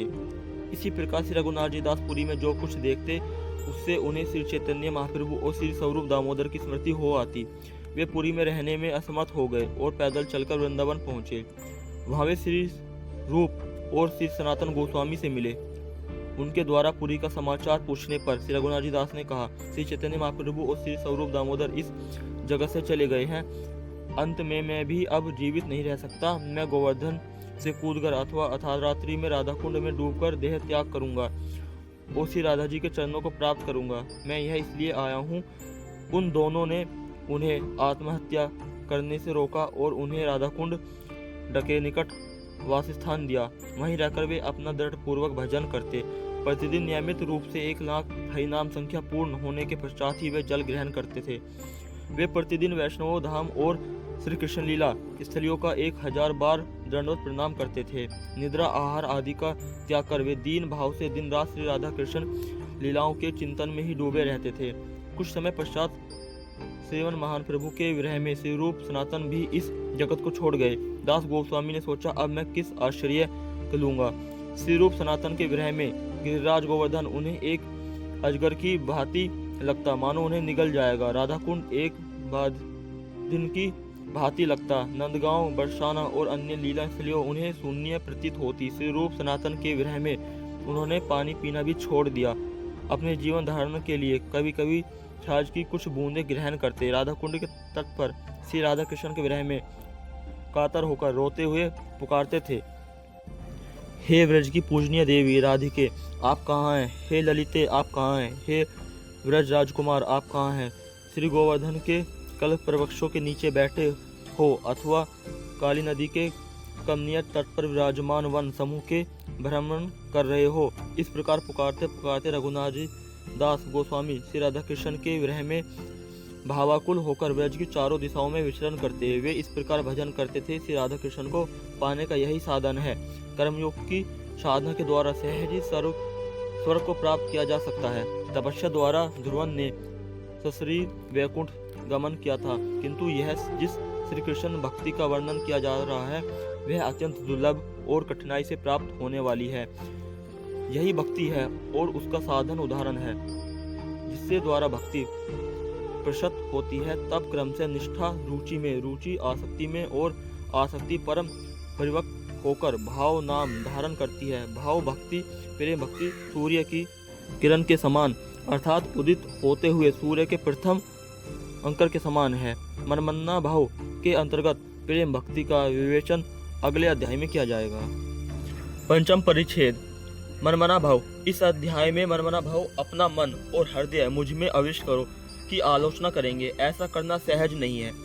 मन को किसी वस्तु में अविष्ट करने के लिए यह आवश्यक है कि नेत्र, कान आदि समस्त इंद्रियां भी केवल उसी वस्तु पर केंद्रित हों। परंतु हमारा मन कभी विषयों में विचरण करता है और कभी श्री कृष्ण के विषय में चिंतन करता है। इसलिए यह अनियंत्रित मन है। यही हमारी वृद्ध अवस्था है। भगवान को तर्क, तीक्ष्ण बुद्धि या पंडित्य के द्वारा नहीं जाना जा सकता। जब जीवात्मा भगवान के प्रति सेवोन्मुख होकर उनकी कृपाचार्यता करता है, तब उसी के निकट वे अपना स्वयं प्रकाश श्री विग्रह प्रकट करते हैं। यदि हम वास्तव में उन्हें अपना हृदय समर्पित करने की इच्छा करें तो भी यह कठिन है। श्री कृष्ण उसी हृदय में हरण करते हैं जो उन्हें प्रिय लगता है। इसलिए हमें अपने हृदय को समस्त प्रकार से निर्मल और शुद्ध बनाना होगा कि जब श्री कृष्ण उसे देखें तो उनमें से हरण करने का लोभ उत्पन्न हो जाए। परंतु केवल हृदय की शुद्धता ही पर्याप्त नहीं है, क्योंकि ज्ञानियों का हृदय भी शुद्ध होता है। शुद्ध हृदय में जब भक्ति रस बहने लगेगा तो श्री कृष्ण अवश्य ही आकर्षित होंगे। श्री कृष्ण ने किस प्रकार एक गोपी के हृदय को चुराया, इसका यहाँ वर्णन किया जा रहा है। यह पौराग में गोपियों की तन्मयता का प्रसंग है। श्री कृष्ण प्रतिदिन की भांति सखाओं के साथ वंशीवादन करते हुए गोचारण में जा रहे थे। उनका वर्ण नवजल मेघ के वर्णन समान था। घुंघराले केश उनके मुखमंडल झलक रहे थे। उस समय उनका रूप अति सुंदर और मनमोहक था। उनके सखा चारों ओर से साधु साधु कहते हुए श्री कृष्ण की महिमा का गान कर रहे थे और अपनी अपनी वसी और शंगा बजा रहे थे। जब वे इस प्रकार क्रीड़ा करते हुए वन में जा रहे थे, समस्त ब्रजवासी उनके दर्शन के लिए उनके मार्ग के दोनों ओर एकत्र हो गए। माँ यशोदा और नंद बाबा श्री कृष्ण के पीछे पीछे चलते हुए कह रहे थे, पुत्र शीघ्र लौट आना, बहुत दूर मत जाना। श्री कृष्ण पुनः पुनः उन्हें शीघ्र लौट आने का आश्वासन देते हुए अंत में जब श्री कृष्ण ने प्रतिज्ञा पूर्वक कहा कि वह शीघ्र ही आएंगे, तब नंद यशोदा धीरे धीरे अपने घर को लौट गए। व्रज में कई नव विवाहिता गोपियां आई थी। वे सब श्री कृष्ण की झलक पाने के लिए अपने अपने घरों के द्वार पर आ गई थी। कोई कोई गोपियां झरोकों से झांक रही थी और कोई अटारियों पर चढ़ी हुई थी। श्री कृष्ण भी अपने नेत्रों के कोनों से उन्हें निहार रहे थे। एक गोपी 2-3 दिन पहले ही विवाहित होकर आई थी। उसने पहले से गोचारण में जाते हुए श्री कृष्ण के अति मधुर रूप के विषय में सुन रखा था। जब उसने श्री कृष्ण की वंशी ध्वनि सुनी तो उसका हृदय श्री कृष्ण के दर्शन के लिए व्याकुल और उत्कंठित हो गया। जब वह गोपी द्वार से बाहर आई तो उसकी सास और नंद द्वार के बाहर ही खड़ी थी। उन्होंने उसे श्री कृष्ण के दर्शन करने के लिए रोका और कहा, तुम वहां मत जाओ, वहां एक काला सांप है। यदि उसने तुम्हें डस लिया तो जीवन भर तुम उसके विष को नहीं उतार पाओगे। अतः तुम घर में ही रहो और हम भी अभी आ रहे हैं। उस गोपी ने कहा, तुम दोनों जाओगी और मैं यहीं पर क्यों रहूंगी, मैं भी आऊंगी। सास ने कहा, नहीं, तुम्हारे लिए खतरा है, तुम्हारा हृदय अभी अभक्त कोमल है, तुम उसके विष को उतार नहीं सकोगी, इसलिए यहीं रहो। ब्रज की समस्त स्त्रियां, वृद्ध, बालक, बालिकाएं, पक्षी, कीट पतंग सभी कृष्ण के दर्शन के लिए जा रहे थे। श्री कृष्ण को समीप आते देख उस गोपी की सास और नंद शीघ्रता पूर्वक श्री कृष्ण की ओर दौड़ी। जब वे दोनों चली गई तो वह गोपी दरवाजे के छेद में से ही श्री कृष्ण को देखने लगी। वह बाहर श्री कृष्ण को देख रही थी परंतु कोई भी उसे नहीं देख रहा था। श्री कृष्ण की वंशी उनके अधरों पर थी और वे इतनी मधुरता से उसका वादन कर रहे थे कि उनके हृदय का अमृत उस वंशी के छिद्रों से निकलकर समस्त ब्रज को आप्लावित कर रहा था। जिस नेत्र ने इस रूप माधुरी का दर्शन नहीं किया है, उन आंखों की क्या आवश्यकता है। जिन नेत्रों ने इस मधुर लीला का दर्शन नहीं किया है, केवल वही कृतार्थ है। गोपियां अपने नेत्रोपी दीप से श्री कृष्ण की आरती कर रही थी और उनके हृदय में स्थित प्रेम घी के समान था। उनके प्रेम प्रज्वलित नेत्र श्री कृष्ण के चारों ओर घूम रहे थे और प्रेम पूर्वक कटाक्षों द्वारा उनकी आरती उतार रहे थे। अति आनंद पूर्वक, कुछ लज्जा सहित श्री कृष्ण ने उन सबके प्रेम को स्वीकार किया। ऐसा होने पर श्री कृष्ण उस नवेली वधू के घर के द्वार की ओर देख रहे थे। श्री कृष्ण किसी को दर्शन दे सकते हैं और नहीं भी, क्या वे स्वतंत्र भगवान हैं? परंतु यदि कोई वास्तव में उनके दर्शन के लिए उत्कंठित है तो श्री कृष्ण अवश्य ही उसे दर्शन देते हैं। उस दिन वे उस नवविवाहित गोपी को दर्शन देना चाहते थे। श्री कृष्ण ने युक्ति पूर्वक एक बछड़े की पूंछ पकड़कर इस प्रकार मरोड़ी कि बछड़ा कूदता फांदता सीधा उस गोपी के घर के दरवाजे पर जा पहुंचा। श्री कृष्ण भी बछड़े के पीछे पीछे वहां पहुंच गए। पल भर के लिए श्री कृष्ण ने वहां अपनी वंशी को अपने अधरों पर रखकर उस गोपी को अपने परम मनोहर भृंग रूप का दर्शन दिया। बस फिर क्या था, उस गोपी का हृदय अब उसके पास न रहा। उसे श्री कृष्ण ने चुरा लिया और वे पुनः अपने सखाओं के दल में सम्मिलित हो गए। श्री कृष्ण के जगत विमोह रूप के दर्शन पाकर वह गोपी ब्रह्मा ज्ञान रहित होकर वहीं स्थिर हो गई। श्री कृष्ण सखाओं के साथ वन में प्रवेश कर गए और गायों के खुरों द्वारा उड़ने वाली धूल भी अब बैठ चुकी थी।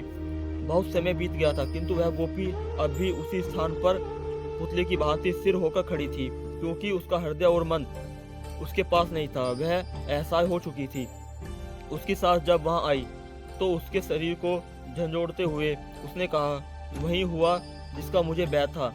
उस काले सर्प ने तुम्हें डस लिया, उसका मन कहीं और जाए, इसीलिए सास ने उसे आदेश दिया कि तुम मटके में रही दही से मक्खन निकालो। उस नववधू ने दही का मटका समझकर सरसों के मटके को उठा लिया, क्योंकि अब भी वह पूर्ण चेतन नहीं हुई थी। उसी सरसों के दही समझकर वह मथने लगी। पूर्ण ब्रह्म ज्ञान नहीं होने के कारण कभी वह सरसों मथने लगती तो कभी रुक जाती, इसलिए कभी तो कर्कश ध्वनि होती और कभी वह ध्वनि बंद हो जाती। जब उसकी सास का ध्यान इधर आया तो उसने सरसों को मंथन बंद करवा दिया। सास ने उसके सिर पर एक के बाद एक पानी के 3 मटके रख दिए, हाथ में पानी भरने के लिए रस्सी और गोद में एक छोटा बच्चा दे दिया और कहा कि कुएं से पानी भर लाओ। वह नववधू पानी भरने के लिए कुएं पर गई, किंतु अपनी स्वाभाविक दशा में नहीं होने के कारण उसने घड़े को नीचे रख दिया और वह घड़े के स्थान पर उस बच्चे के गले में रस्सी लगाने लगी। निकट ही पानी भरने वाली अन्य गोपियों ने हाय हाय कहते हुए उसके हाथ को पकड़ लिया। वे कहने लगी, इसे क्या हो गया है, लगता है इसे भूत लग गया। कुछ अन्य गोपियां जो जानती थी उन्होंने कहा, भूत नहीं, इसे नंद का पूत लग गया है। यह है मनमना भाव का उदाहरण। उस गोपी ने इसी सौभाग्य को प्राप्त करने के लिए लाखों वर्षों तक तपस्या की थी और उस दिन वह पूर्ण रूप से कृतज्ञ हुई। श्री कृष्ण में ही अपने मन को पूर्ण रूप से लगाना ही मनमना भाव होना है। श्री कृष्ण ने स्वयं अपने मुख से इसका उदाहरण गोपियों को ही स्वीकार किया है। श्री कृष्ण ने उद्धव से कहा, प्यारे उद्धव, गोपियों का मन सदा सर्वदा मुझ में निमग्न रहता है। मैं ही उनका प्राण और जीवन सर्वस्व हूँ। मेरे लिए ही उन्होंने घर बार, पति पुत्र, सगे संबंधी, लोक, लज्जा, धर्म आदि सब कुछ छोड़ा है। वे नित्य निरंतर मुझ में ही तन्मय रहती हैं। मैं आऊंगा, केवल मेरी इस बात पर विश्वास कर बड़े कष्ट से किसी प्रकार अपने प्राणों को धारण कर मेरी प्रतीक्षा कर रही हैं। श्री कृष्ण विरह में व्याकुल गोपियां ही मनमना भाव की सर्वोत्तम उदाहरण है। गीता के अंत में श्री कृष्ण मनमना भाव श्लोक की अवतारणा करते हुए जब वे कहते हैं कि सर्वदा मेरा ध्यान करो, तब वे अपने कामदेव को भी मोहित करने वाले श्याम सुंदर रूप की ओर इंगित करते हैं।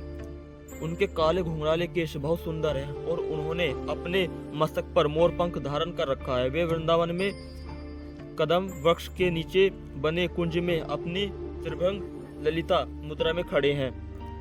उनके सुंदर अंधरों पर बंसी विराजित है और उसके छिद्र में अपने हृदय का अमृत उड़ेल रहे हैं। उनका यह त्रिभुवन मोहक रूप ही उनकी भगवत्ता की प्रकाष्ठा है। इस श्लोक के पूर्ण श्री कृष्ण ने केवल अपने ऐश्वर्य में नारायण स्वरूप का ही प्रकाश किया था। यही सर्वोत्तम संपत्ति परम वचन अर्थात गीता का सर्वोपरि उपदेश है।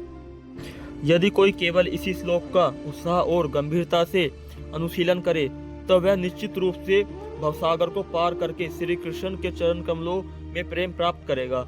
इस श्लोक में सूत्र रूप से व्रज भक्ति की प्राप्ति का उपाय बताया गया है। व्रज में श्री कृष्ण की भगवत्ता के ऐश्वर्य ज्ञान को व्रजवासियों की माधुर्यमयी सेवा आच्छादित कर देती है और वे केवल उन्हें अपना बंधु ही मानते हैं। व्रज की भक्ति अनुपम है। केवल व्रज में ही श्री कृष्ण अपने भक्तों के प्रेम बंधन में बंध जाते हैं।